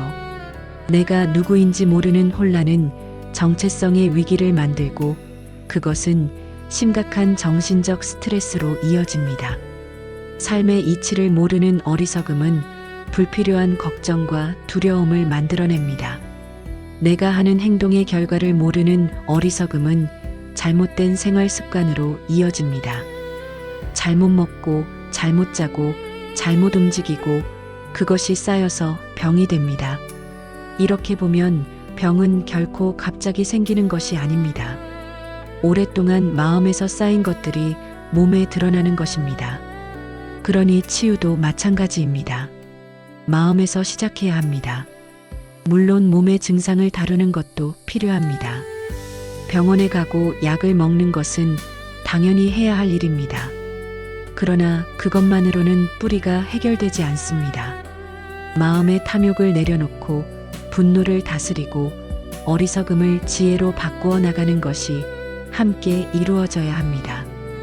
그것이 약사여랩을 가르침이 말하는 진정한 치유입니다. 한 가지 더 중요한 것이 있습니다. 부처님께서 말씀하신 병의 원인에는 삼독 외에도 또 한 가지가 있습니다. 그것은 바로 인연의 문제입니다. 아난다가 여쭈었습니다. 세존이시여, 삼독이 병의 뿌리라면 착하게 살아온 사람도 병에 걸리는 이유는 무엇입니까? 그분들은 탐욕도 적고 분노도 적고 지혜롭게 사셨는데 왜 여전히 아픕니까? 부처님께서 말씀하셨습니다. 아난다여, 이 몸은 원래 4가지 요소로 이루어져 있느니라. 땅의 요소, 물의 요소, 불의 요소, 바람의 요소. 이 4가지가 조화를 이룰 때 몸은 건강하고 이 4가지가 균형을 잃을 때 병이 생기느니라. 아무리 마음이 맑은 사람도 이 몸을 가지고 이 세상에 사는 한 기후의 변화, 음식의 문제, 나이 들매 이치에서 완전히 자유로울 수는 없느니라. 이것은 이 몸을 가지고 사는 모든 존재의 공통된 조건이니라.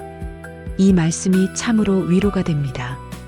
착하게 살았는데 왜 아프냐는 억울함에 이렇게 답하십니다. 이 몸을 가지고 사는 한 아픔은 누구에게나 찾아올 수 있다고. 그것이 내 잘못이 아니라고. 다만 그 아픔을 어떻게 대하느냐가 달라질 수 있다고. 마음이 맑은 사람은 같은 아픔 앞에서도 두려워하지 않습니다. 집착하지 않습니다. 아픔을 아픔으로 보되 그 아픔에 끌려가지 않습니다. 그것이 삼독을 다스린 사람의 차이입니다. 몸의 아픔은 같아도 마음의 고통은 다릅니다. 몸의 아픔은 피할 수 없어도 마음의 고통은 선택할 수 있습니다. 이것이 부처님이 말씀하시는 병과 고통의 진짜 차이입니다. 여러분, 지금 이 순간 자신의 몸 어딘가가 아프시다면 잠시 이렇게 생각해 보십시오. 이 아픔이 내 마음의 어떤 부분과 연결되어 있을까? 오랫동안 쌓아온 어떤 긴장이 여기에 남아있는 것일까? 내가 오랫동안 내려놓지 못한 것이 무엇일까? 그 질문을 시작하는 것 자체가 이미 치유의 문을 여는 것입니다. 부처님은 그 질문에 함께 머물러 주시는 분입니다. 약사열애불은 그 질문에 빛을 비추어 주시는 분입니다. 병의 뿌리를 아는 것, 그것이 치유의 첫걸음입니다. 그렇다면 어떻게 해야 할까요? 병의 뿌리가 탐욕과 분노와 어리석음에 있다는 것을 알았습니다. 마음이 몸에 영향을 미친다는 것도 알았습니다. 업이 쌓이고 그 업이 고통으로 돌아온다는 것도 알았습니다. 아는 것으로 끝나면 아무것도 달라지지 않습니다. 알미 삶으로 내려와야 합니다.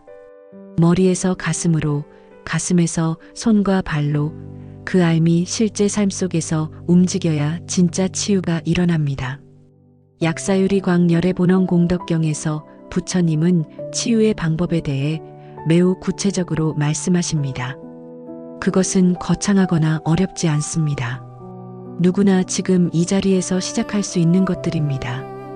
오늘 이야기에서는 약사열애불이 말씀하시는 치유의 방법을 함께 살펴보겠습니다.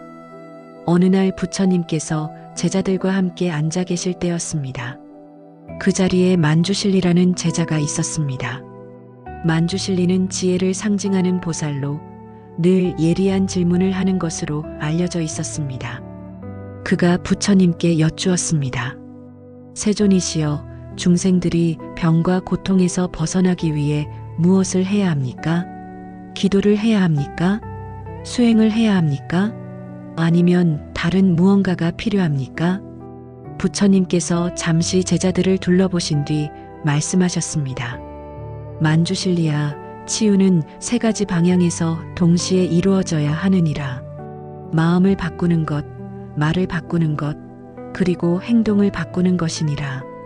이 3가지는 하나로 연결되어 있어서 어느 하나만으로는 완전하지 않느니라. 마음과 말과 행동. 불교에서는 이것을 3업이라고 합니다. 의업, 구업, 신업이라고도 합니다. 생각으로 짓는 업, 말로 짓는 업, 몸으로 짓는 업입니다. 병의 뿌리가 삼독이라면 치유의 도구는 3업의 정화입니다. 마음을 맑히고 말을 바르게 하고 몸으로 바른 행동을 하는 것, 그것이 약사열의 불이 말씀하시는 치유의 길입니다. 먼저 마음을 바꾸는 것에 대해 살펴보겠습니다. 마음을 바꾼다는 것이 말처럼 쉽지 않다는 것을 여러분도 잘 아실 것입니다. 평생을 걱정하며 살아온 사람이 갑자기 걱정을 멈출 수는 없습니다. 오랫동안 분노를 품어온 사람이 하루아침에 분노를 내려놓을 수는 없습니다. 부처님도 그것을 아셨습니다. 그래서 마음을 바꾸는 첫 번째 방법으로 제시하신 것이 바로 관찰입니다. 바꾸려 하기 전에 먼저 보는 것입니다. 만주실리가 여쭈었습니다. 세존이시여, 마음을 바꾸는 것이 어렵습니다. 어디서부터 시작해야 합니까? 부처님께서 말씀하셨습니다.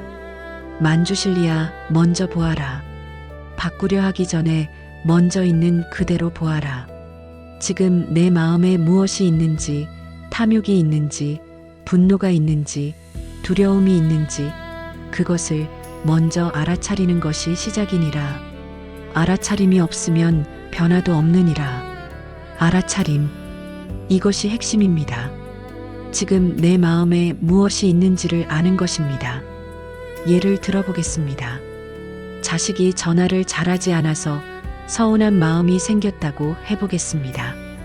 그 서운함이 생겼을 때 대부분의 경우 우리는 그 감정에 그냥 끌려갑니다. 서운하다. 저 아이는 왜 저러나? 내가 어떻게 키웠는데? 이런 생각들이 꼬리를 물고 이어지다가 나중에는 분노가 됩니다. 그런데 알아차림이 있으면 달라집니다.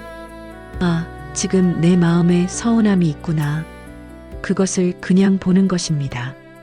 그 감정과 싸우지도 않고 그 감정에 끌려가지도 않고 그냥 있구나 하고 보는 것입니다. 신기한 것은 감정을 있는 그대로 알아차리고 보기만 해도 그 감정의 힘이 약해진다는 것입니다. 이름을 붙이는 것만으로도 감정은 덜 무서워집니다.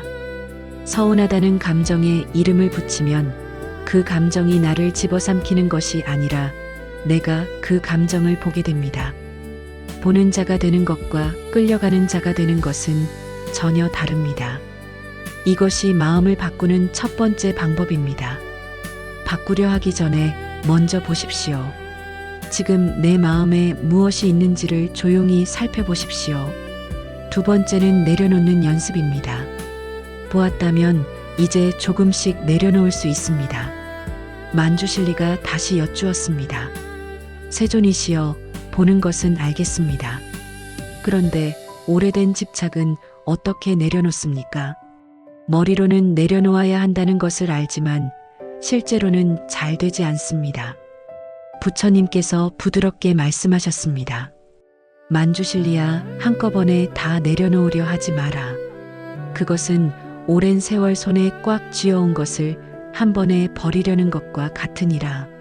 손가락 하나씩 펴는 것처럼 조금씩 느슨하게 하면 되느니라.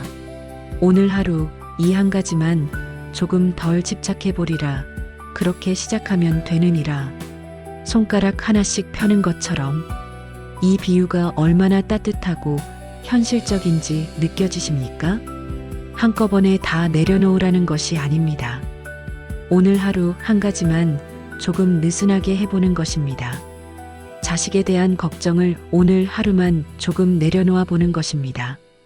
내 뜻대로 되어야 한다는 고집을 오늘 이 한 상황에서만 조금 느슨하게 해보는 것입니다. 그 작은 느슨함이 쌓이면 어느 날 문득 삶이 가벼워진 것을 느끼게 됩니다. 이제 말을 바꾸는 것에 대해 살펴보겠습니다. 말이 치유와 무슨 관계가 있냐고 생각하실 수 있습니다. 그런데 부처님께서는 말을 매우 중요하게 여기셨습니다. 왜냐하면 말은 마음의 거울이기 때문입니다. 내가 어떤 말을 하는지를 보면 내 마음에 무엇이 있는지가 보입니다. 그리고 동시에 내가 어떤 말을 하느냐가 내 마음을 만들어갑니다. 부처님께서 말씀하셨습니다. 만주실리야, 말에는 세 가지 독이 있느니라. 거짓말, 상처 주는 말, 그리고 쓸데없는 말이니라.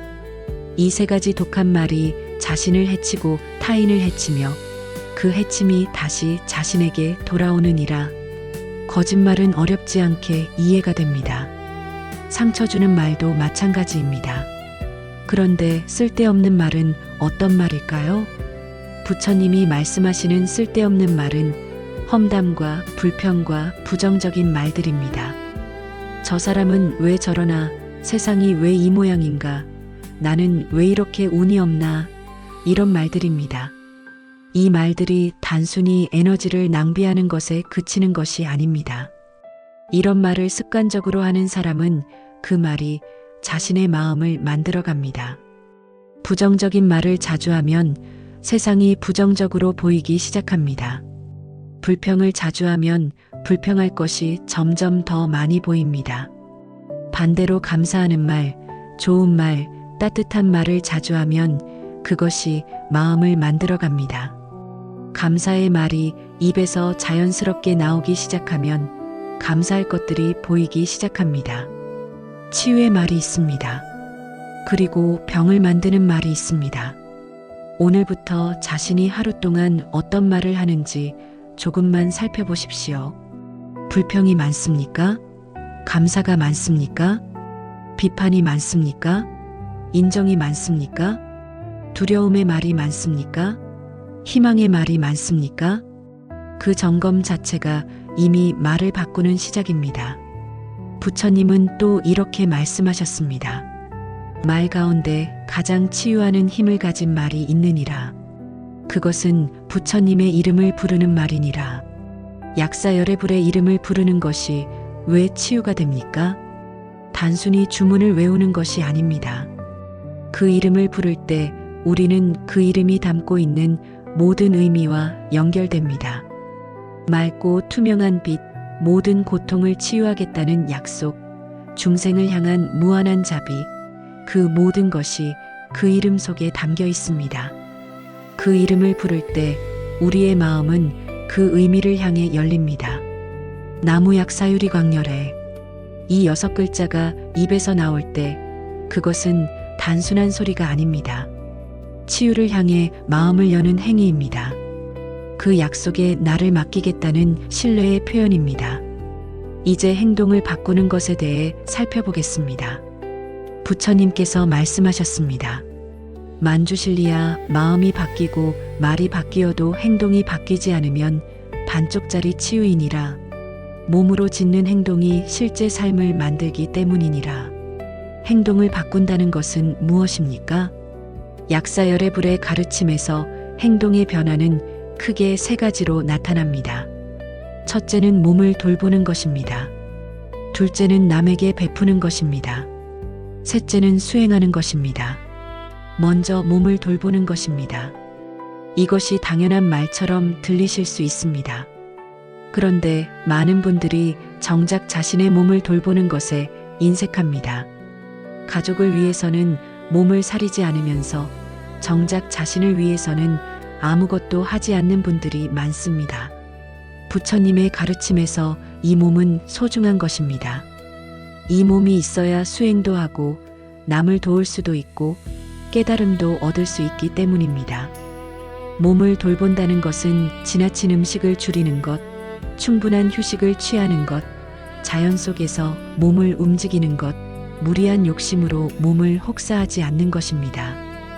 이것이 수행입니다. 거창한 것이 아닙니다. 매일 조금씩 산책을 하고 제때 밥을 먹고 충분히 자는 것, 그것이 이미 약사열애불의 가르침을 실천하는 것입니다. 두 번째로 남에게 베푸는 것입니다. 만주실리가 여쭈었습니다.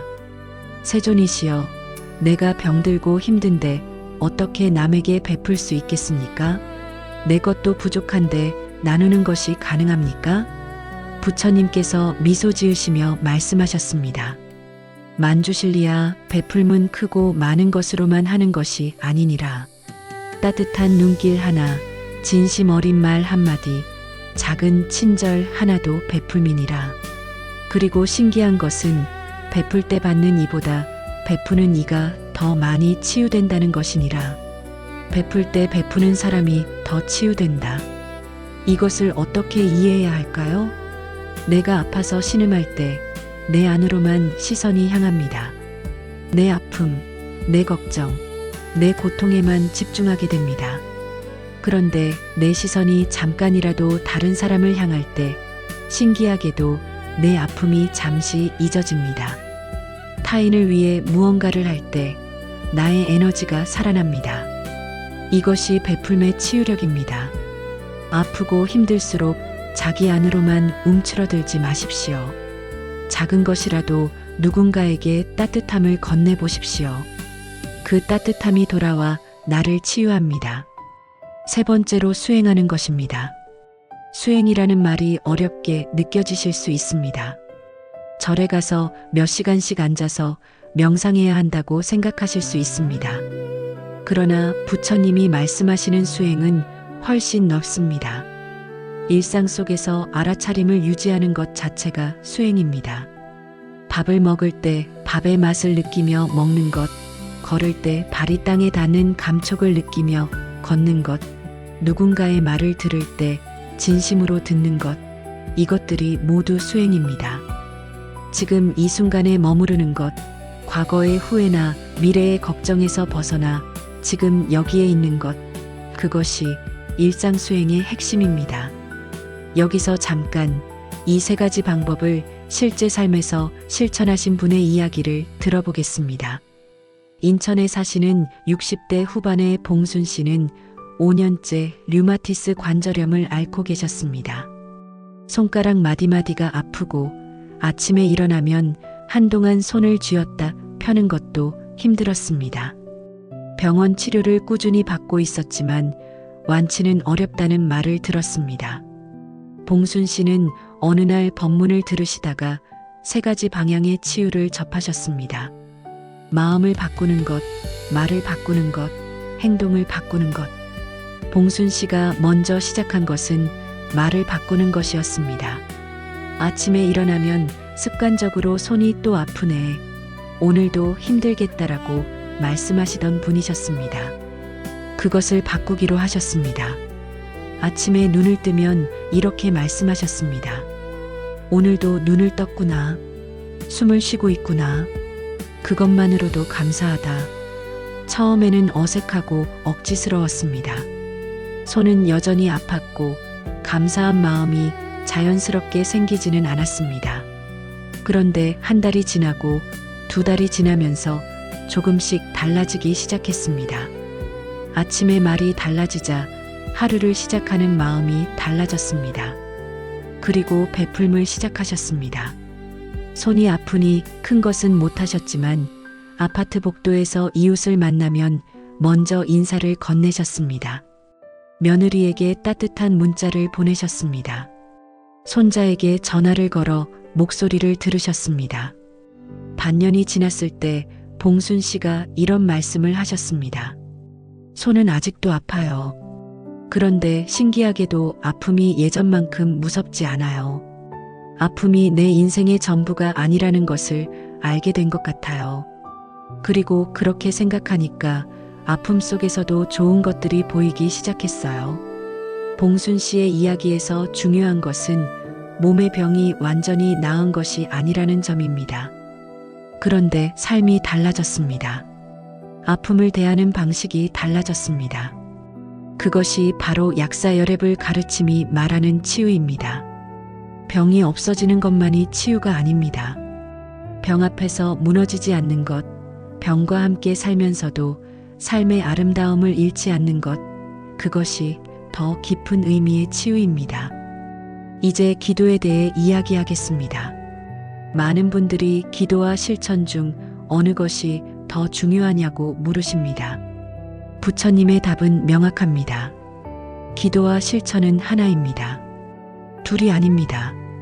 기도 없는 실천은 방향을 잃기 쉽고 실천 없는 기도는 힘을 잃기 쉽습니다. 기도는 방향을 잡아주고 실천은 그 방향으로 실제로 걸어가는 것입니다. 약사여랩을께 기도한다는 것은 무엇입니까? 단순히 낫게 해달라고 비는 것이 아닙니다. 당신의 빛으로 내 어둠을 비추어 주십시오. 내가 보지 못하는 것을 볼 수 있게 해주십시오. 내가 내려놓지 못하는 것을 내려놓을 수 있는 힘을 주십시오. 이런 기도입니다. 그리고 그 기도를 마치고 일어나서 오늘 하루 한 가지를 실천하는 것입니다. 조금 더 따뜻하게 말하는 것, 조금 더 감사하는 것, 조금 더 내 몸을 돌보는 것. 그 기도와 실천이 함께 움직일 때 치유는 가장 빠르게 일어납니다. 마지막으로 한 가지를 더 말씀드리겠습니다. 약사열의 불의 치유 방법 가운데 가장 중요하지만 가장 자주 잊혀지는 것이 있습니다. 그것은 바로 자기 자신에 대한 자비입니다. 우리는 타인에게는 따뜻하면서 자기 자신에게는 지독하게 냉정한 경우가 많습니다. 내가 잘못했을 때 타인에게는 괜찮다고 말하면서 자신에게는 왜 그랬어? 어떻게 그런 실수를 했어라고 몇 날 며칠을 자책합니다. 내가 아프면 남에게는 쉬어야 한다고 말하면서 자신에게는 이 정도 가지고 누워 있으면 안 된다고 몰아붙입니다. 그 자기 자신을 향한 가혹함이 치유를 막는 보이지 않는 벽입니다. 부처님께서 말씀하셨습니다. 만주실리야, 자비는 타인에게만 베푸는 것이 아니니라. 자기 자신에게도 자비를 베풀어야 하느니라. 자신을 미워하는 마음으로는 타인을 진심으로 사랑할 수 없고 자신을 용서하지 못하는 마음으로는 타인을 진심으로 용서할 수 없느니라. 지금 이 순간 여러분께 부탁드립니다. 잠시 눈을 감으시고 자기 자신에게 이렇게 말해 보십시오. 수고했다. 많이 힘들었지? 그래도 잘 버텨왔다. 괜찮다. 그 말을 자신에게 건네는 것, 그것이 이미 치유의 시작입니다. 약사열의 불의 자비는 먼 곳에 있는 것이 아닙니다. 그 자비를 내가 먼저 나 자신에게 건넬 때 그 자비가 실제로 내 안에서 살아나기 시작합니다. 마음을 보고 말을 바꾸고 행동을 움직이고 그리고 자신을 용서하는 것. 이 네 가지가 약사열의 불이 말씀하시는 치유의 길입니다. 오늘 하루 이 가운데 단 한 가지만 실천해 보십시오. 그 한 가지가 쌓여서 삶이 달라집니다. 삶에는 세 가지 큰 고통이 있습니다. 돈의 고통, 건강의 고통, 관계의 고통입니다. 이 세 가지 가운데 어느 하나라도 무너지면 삶 전체가 흔들립니다. 그리고 많은 경우 이 세 가지는 따로 오지 않습니다. 건강이 나빠지면 돈이 나가고, 돈이 나가면 관계가 흔들리고, 관계가 흔들리면 다시 건강이 나빠집니다. 마치 도미노처럼 하나가 쓰러지면 나머지도 함께 쓰러지는 것 같은 느낌. 그 무너짐 앞에서 어디서부터 어떻게 해야 할지 막막해집니다. 오늘 여기에서는 약사열의 불의 가르침이 이 세 가지 현실적인 고통에 어떻게 닿아 있는지를 살펴보겠습니다. 거창한 철학이 아닌 지금 이 삶에서 실제로 일어나고 있는 이야기들입니다. 먼저 돈의 고통에 대해 이야기하겠습니다. 돈 이야기를 꺼내는 것이 법문에 어울리지 않는다고 생각하시는 분이 계실 수 있습니다.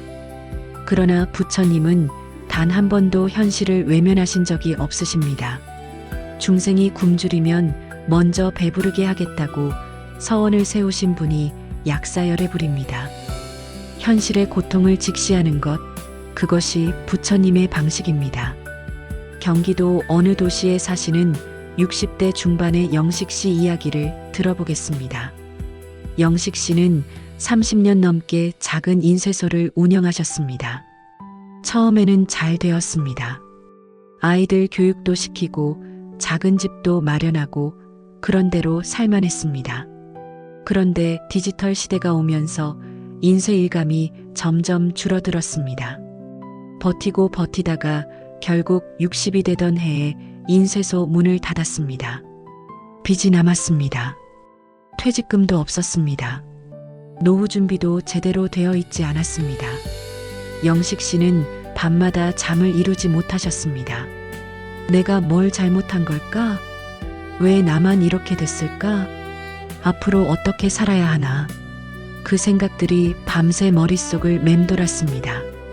그러던 어느 날 아내를 따라 절에 가셨다가 약사열애불 법문을 듣게 되셨습니다. 법문 가운데 이 말씀이 가슴에 박혔습니다. 부족함의 뿌리는 밖에 있지 않고 마음에 있느니라. 처음에는 반발심이 들었습니다. 무슨 말씀이신가? 내 통장 잔고가 문제지 내 마음이 문제냐? 그런데 법문을 계속 들으면서 조금씩 다른 것이 보이기 시작했습니다.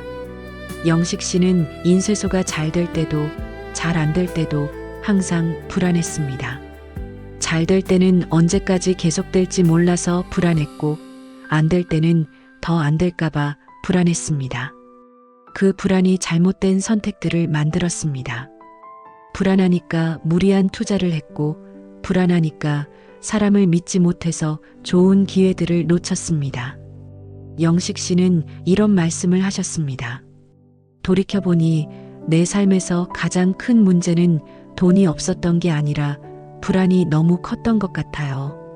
그 불안이 나를 작게 만들었고 내가 작아지니까 선택도 작아졌고 선택이 작아지니까 살도 작아진 것 같아요. 이 말씀이 약사열애불 가르침의 핵심을 담고 있습니다. 돈의 고통은 표면입니다. 그 아래에는 불안이 있고 그 불안 아래에는 내가 충분하지 않다는 믿음이 있습니다. 내가 충분하지 않다는 믿음이 끊임없이 더 많이 가지려 하게 만들고 더 많이 가지려는 집착이 잘못된 선택을 만들고 잘못된 선택이 고통을 만듭니다. 약사열애불의 세 번째 서원을 기억하십니까?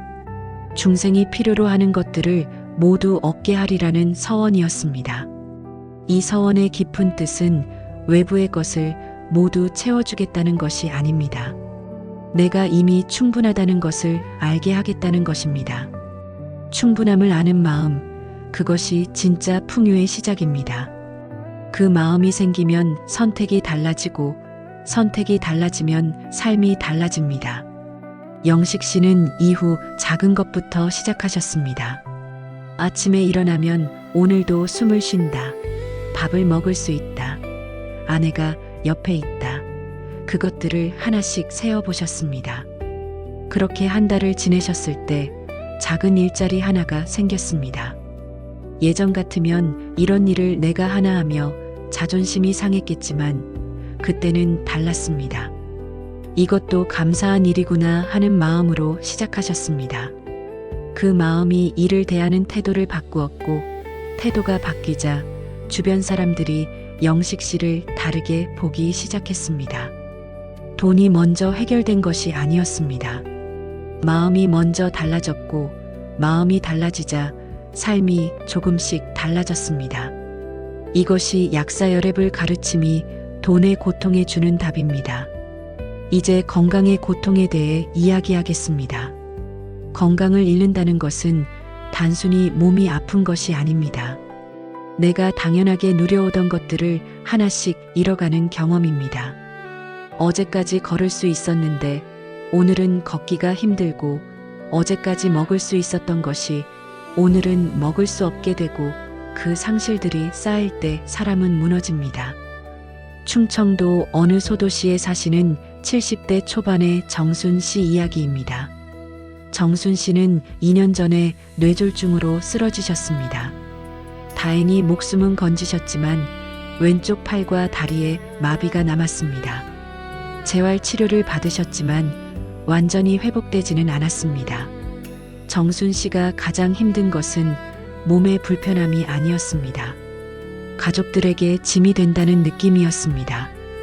딸이 매일 와서 씻겨주고 밥을 챙겨주었는데 그 손길 하나하나가 고맙기도 하지만 동시에 너무 미안하고 죄송했습니다. 내가 왜 이렇게 됐나? 차라리 그때 그냥 갔으면 딸이 이 고생을 안 했을 텐데 그런 생각이 들었습니다. 그 생각이 정순 씨를 더 힘들게 했습니다. 몸이 아픈 것 위에 마음까지 아파지면 회복은 더 멀어집니다. 정순 씨가 어느 날 재활병원의 작은 불당에서 약사열애불 법문을 들으셨습니다. 법문 중에 이런 말씀이 있었습니다. 이 몸으로 살아있다는 것 자체가 이미 무한한 가치를 가지고 있느니라. 존재하는 것만으로 충분하느니라. 정순 씨가 그 말씀 앞에서 한참 울으셨습니다. 살아있어도 되는가? 이렇게 불편한 몸으로 살아있어도 되는가? 하는 의문이 있었는데 존재하는 것만으로 충분하다는 말씀이 그 의문에 답해 주었습니다. 그날 이후 정순 씨가 달라지기 시작하셨습니다. 딸이 와서 씻겨줄 때 고맙다는 말을 하기 시작하셨습니다.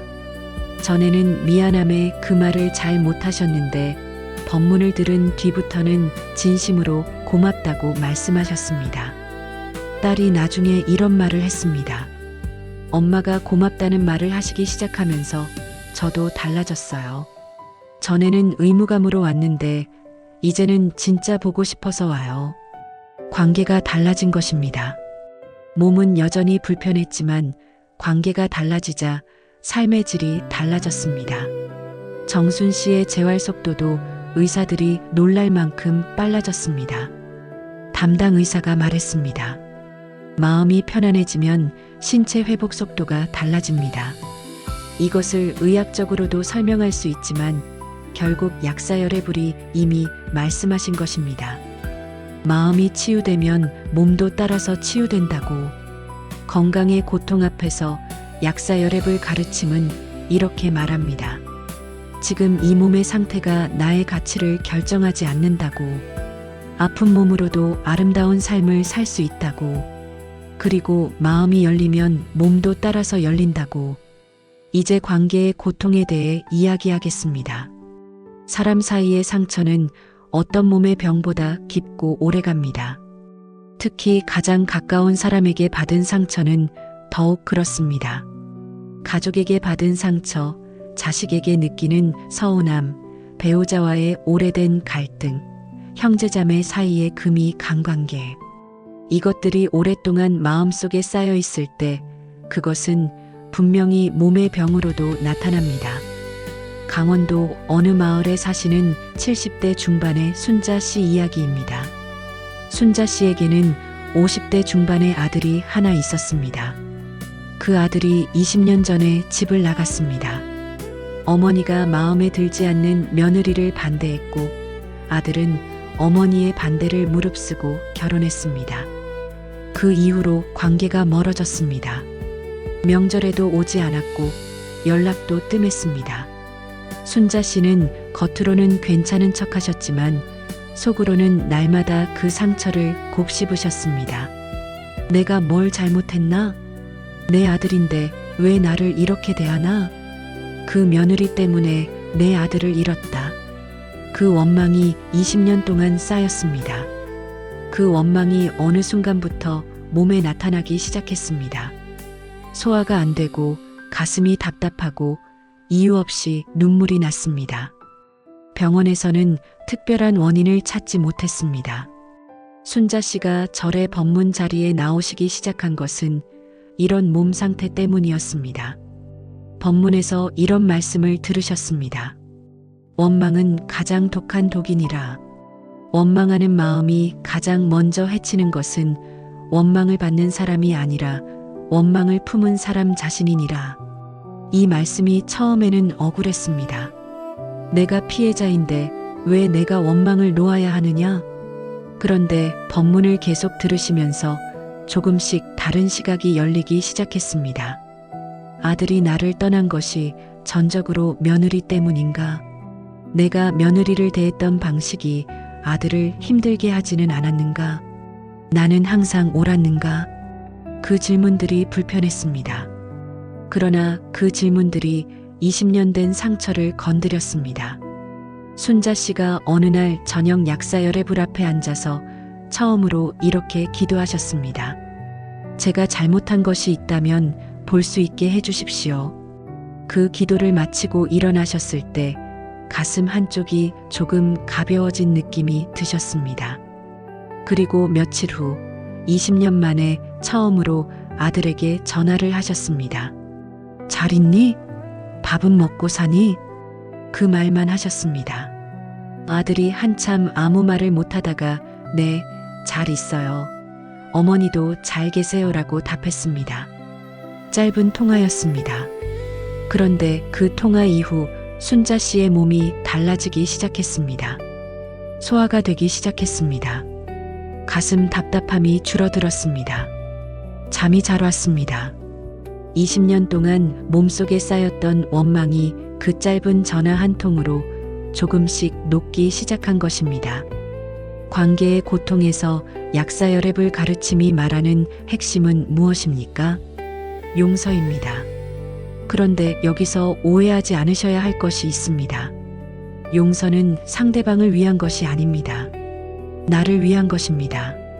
상대방이 잘못이 없다는 것이 아닙니다.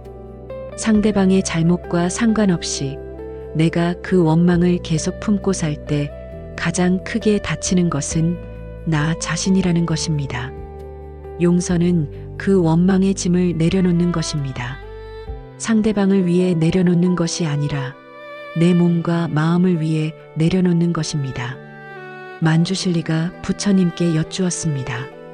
세존이시여, 용서하고 싶어도 용서가 되지 않을 때는 어떻게 해야 합니까? 머리로는 알지만 마음이 따라오지 않습니다. 부처님께서 말씀하셨습니다. 만주실리야, 용서는 한 번에 이루어지는 것이 아니니라. 마치 얼어붙은 땅이 봄이 되어도 하루아침에 녹지 않듯이 오래된 원망도 조금씩 녹아야 하느니라. 억지로 용서하려 하지 마라. 그보다 먼저 그 원망이 나에게 어떤 영향을 미치고 있는지를 보아라. 그 원망이 내 몸을 어떻게 조이고 있는지를 느껴보아라. 그것이 느껴지기 시작할 때 용서는 억지가 아니라 자연스러운 선택이 되느니라. 억지로 용서하려 하지 마라. 이 말씀이 얼마나 현실적인지 느껴지십니까? 용서하려고 애를 쓰다가 안 되니까 자책하는 분들이 많습니다. 용서 못하는 내가 또 문제구나, 이렇게 생각하십니다. 그럴 필요가 없습니다. 먼저 그 원망이 내 몸에 어떤 영향을 미치고 있는지를 느껴보십시오. 어깨가 굳어 있습니까? 가슴이 답답합니까?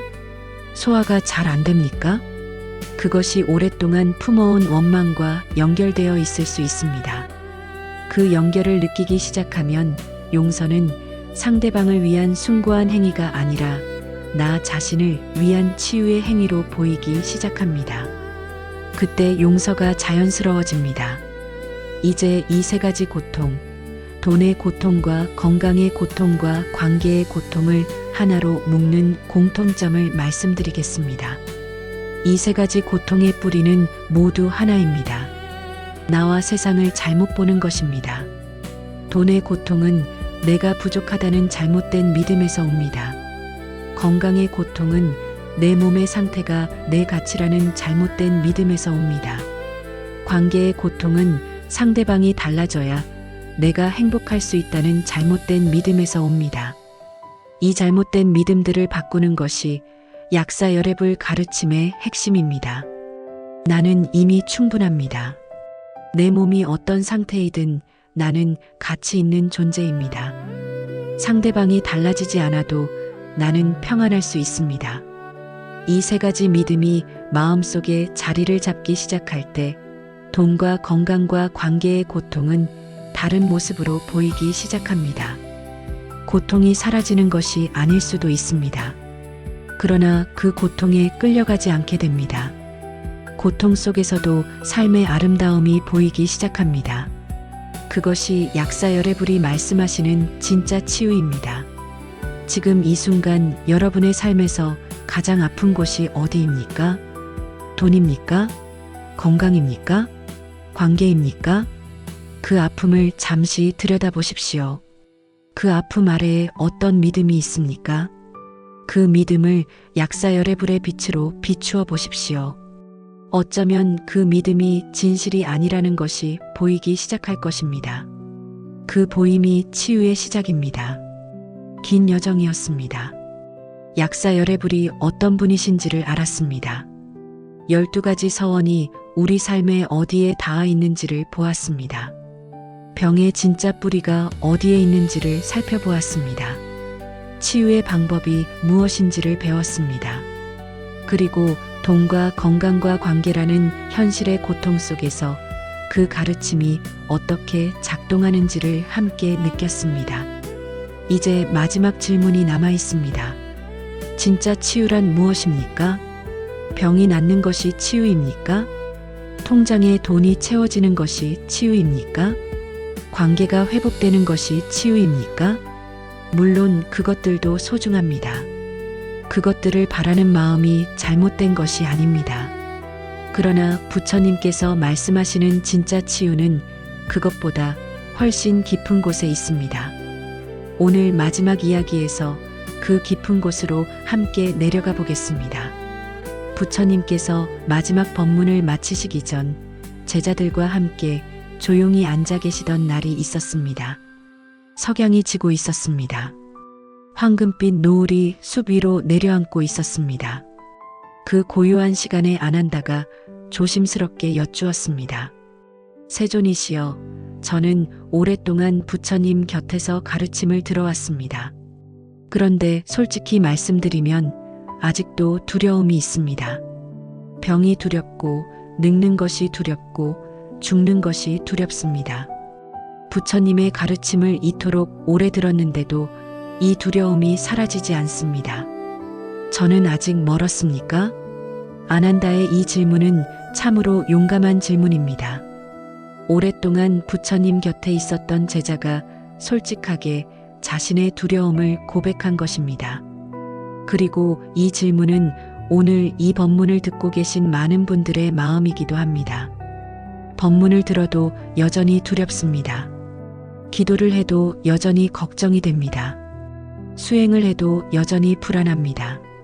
그 솔직함 앞에서 부처님은 어떻게 답하셨을까요? 부처님께서 아난다를 바라보시며 따뜻하게 미소 지으셨습니다. 아난다야, 두려움이 있다는 것을 아는 것, 그것이 이미 깨어있는 것이니라. 두려움을 모르는 척하거나 없는 척하는 것이 어리석음이니라. 두려움을 있는 그대로 보는 것, 그것이 지혜의 시작이니라. 두려움을 아는 것이 이미 깨어있는 것이다. 이 말씀이 얼마나 큰 위로인지 느껴지십니까? 우리는 종종 두려움이 없어야 수행이 된 것이라고 생각합니다. 걱정이 없어야 믿음이 깊어진 것이라고 생각합니다. 그런데 부처님은 그렇게 말씀하시지 않습니다. 두려움이 있다는 것을 아는 것, 그 알아차림 자체가 이미 깨어남의 시작이라고 하십니다. 아난다가 다시 여쭈었습니다. 세존이시여, 그렇다면 두려움은 어떻게 다루어야 합니까? 부처님께서 말씀하셨습니다. 아난다야, 두려움을 없애려 하지 마라. 두려움과 싸우지 마라. 두려움을 있는 그대로 보아라. 그리고 물어보아라. 이 두려움이 지금 이 순간 나에게 실제로 일어나고 있는 일 때문인가? 아니면 아직 일어나지 않은 일을 미리 걱정하는 것인가? 그 질문 앞에서 대부분의 두려움은 아직 오지 않은 것에 대한 이야기임을 알게 될 것이니라. 아직 오지 않은 것에 대한 두려움. 우리가 품고 있는 두려움의 대부분이 그것입니다. 아직 오지 않은 병에 대한 두려움, 아직 일어나지 않은 가난에 대한 두려움, 아직 닥치지 않은 죽음에 대한 두려움. 지금 이 순간 실제로 나에게 일어나고 있는 것에만 집중하면 지금 이 순간은 대부분 견딜 수 있습니다. 문제는 지금이 아니라 미래입니다. 지금 이 순간에 머무르는 연습, 그것이 두려움을 다루는 가장 효과적인 방법입니다. 부처님께서 계속 말씀하셨습니다. 아난다야, 진짜 치유가 무엇인지 말해주겠노라. 진짜 치유는 병이 사라지는 것이 아니니라. 병 앞에서 무너지지 않는 것이니라. 진짜 치유는 고통이 없어지는 것이 아니니라. 고통 속에서도 평안을 잃지 않는 것이니라. 진짜 치유는 삶이 내 뜻대로 되는 것이 아니니라. 삶이 내 뜻대로 되지 않아도 흔들리지 않는 것이니라. 이 말씀 앞에 잠시 머물러 보십시오.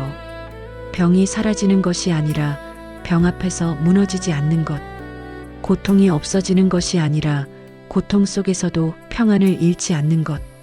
삶이 내 뜻대로 되는 것이 아니라 내 뜻대로 되지 않아도 흔들리지 않는 것. 이것이 약사열의 불이 말씀하시는 진짜 치유입니다. 여기서 잠깐 이 말씀의 의미를 더 깊이 이해하기 위해 비유를 하나 들어보겠습니다. 바다를 생각해 보십시오. 바다 위에는 파도가 있습니다. 파도는 멈추지 않습니다. 바람이 불면 파도가 높아지고 폭풍이 오면 파도는 더욱 거세어집니다. 바다에서 파도를 없앨 수는 없습니다. 그런데 바다 깊은 곳은 어떻습니까? 표면에 아무리 거센 파도가 쳐도 바다 깊은 곳은 고요합니다. 폭풍이 지나가도 파도가 높아도 그 깊은 곳은 흔들리지 않습니다. 우리의 삶도 그렇습니다. 삶의 표면에는 늘 파도가 있습니다. 병이라는 파도, 가난이라는 파도, 갈등이라는 파도, 상실이라는 파도. 이 파도들을 없앨 수는 없습니다. 그러나 우리 내면 깊은 곳에 그 파도에 흔들리지 않는 고요함이 있습니다. 그 고요함을 찾는 것, 그것이 수행입니다. 그 고요함에 머무르는 것, 그것이 치유입니다. 약사열의 불의 유리광, 그 맑고 투명한 빛은 바로 그 깊은 고요함을 상징합니다. 어떤 파도도 그 빛을 흐리게 할 수 없습니다.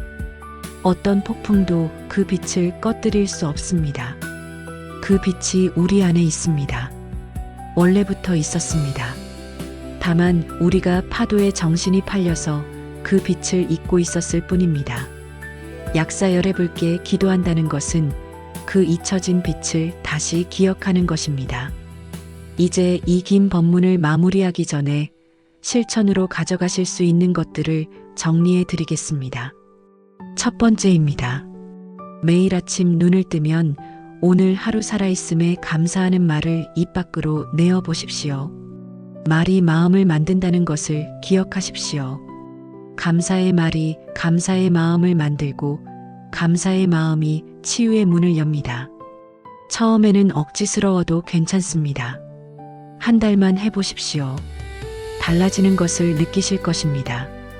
두 번째입니다. 하루에 한 번 지금 내 마음에 무엇이 있는지를 조용히 살펴보십시오. 걱정이 있습니까? 원망이 있습니까? 두려움이 있습니까? 그것을 없애려 하지 말고 그냥 있구나 하고 보십시오.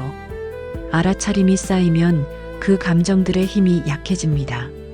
세 번째입니다. 오늘 하루 한 가지라도 누군가에게 따뜻함을 건네보십시오. 큰 것이 아니어도 됩니다. 지나치는 이웃에게 먼저 인사 한마디, 오랫동안 연락 못한 지인에게 짧은 문자 하나, 함께 사는 가족에게 진심 어린 고맙다는 말 한마디, 그 따뜻함이 나에게 돌아와 치유가 됩니다. 네 번째입니다. 나무약 사유리 광렬에 이 이름을 하루에 한 번이라도 마음을 담아 불러보십시오. 기도의 형식이 없어도 됩니다. 버스를 기다리면서, 밥을 먹으면서, 잠들기 전에 누운 채로 조용히 불러보십시오. 그 이름을 부를 때 그 이름이 담고 있는 모든 약속이 나를 향해 열립니다. 다섯 번째입니다. 자기 자신에게 하루에 한 번 따뜻한 말을 건네십시오. 수고했다, 잘 버텼다, 괜찮다. 이 말을 타인에게 하듯 자신에게도 해주십시오. 자신을 향한 자비가 쌓이면 그 자비가 밖으로도 흘러나갑니다. 이 5가지를 한꺼번에 다 하려 하지 않으셔도 됩니다. 오늘은 이것 하나만 해보겠다는 마음으로 시작하십시오. 그 하나가 쌓이면 둘이 되고 둘이 쌓이면 셋이 됩니다. 그렇게 쌓인 작은 실천들이 어느 날 삶을 바꾸어 놓습니다. 지금까지 약사유리 광렬의 본원 공덕경의 가르침을 함께 살펴보았습니다. 약사열의 불이 어떤 분이신지, 12가지 서원이 우리 삶에 어디에 닿아 있는지, 병의 진짜 뿌리는 무엇인지, 치유는 어디서 시작되는지, 그리고 진짜 치유란 무엇인지를 함께 걸어왔습니다. 긴 걸음이었습니다. 그런데 이 걸음을 끝까지 함께 걸어오신 여러분께 마지막으로 한 말씀을 드리겠습니다. 치유는 밖에서 오지 않습니다. 치유는 안에서 시작됩니다. 약사열의 불은 밖에 계신 분이 아닙니다. 그분의 빛은 우리 안에서 이미 빛나고 있습니다. 우리가 탐욕과 분노와 어리석음으로 그 빛을 가리고 있었을 뿐입니다. 가림이 걷히면 빛은 저절로 드러납니다. 그 가림을 걷어내는 것이 수행이고 기도이고 이렇게 법문을 듣는 것입니다. 지금 이 순간 이 법문을 끝까지 들으신 여러분의 마음 안에 무언가가 조금씩 달라지고 있을 것입니다. 그 달라짐을 믿으십시오. 그 달라짐이 쌓여서 치유가 됩니다. 아프신 분이 계십니까? 약사열의 불의 빛이 지금 이 순간 여러분을 비추고 있습니다. 힘드신 분이 계십니까? 12가지 서원이 여러분을 위해 이미 세워져 있습니다. 두려우신 분이 계십니까? 그 두려움을 아는 것이 이미 깨어남의 시작입니다. 외로우신 분이 계십니까? 약사열의 불은 일광보살과 월광보살과 함께 낮에도 밤에도 여러분 곁에 계십니다. 나무약사유리 광열해, 나무약사유리 광열해, 나무약사유리 광열해.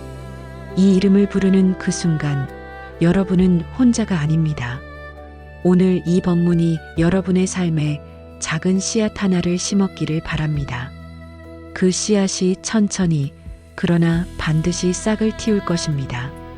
삶이 바뀌는 것은 한순간에 일어나지 않습니다. 그러나 반드시 일어납니다. 오늘 이 자리에 함께 해주셔서 고맙습니다. 이 법문이 도움이 되셨다면 주변에 아프고 힘든 분들께도 나누어 주십시오. 법문을 나누는 것도 베품입니다. 그 베품이 여러분에게도 치유로 돌아올 것입니다. 좋아요와 구독은 이 법문이 더 많은 분들께 닿을 수 있도록 도와줍니다. 댓글에 오늘 법문을 들으시면서 가장 마음에 닿았던 말씀을 남겨주시면 감사하겠습니다. 여러분의 한마디가 또 다른 누군가에게 위로가 될 수 있습니다. 모든 아픔이 치유되기를 바랍니다. 모든 두려움이 평안으로 바뀌기를 바랍니다. 모든 고통이 지혜의 씨앗이 되기를 바랍니다. 나무약사유리 광열의 불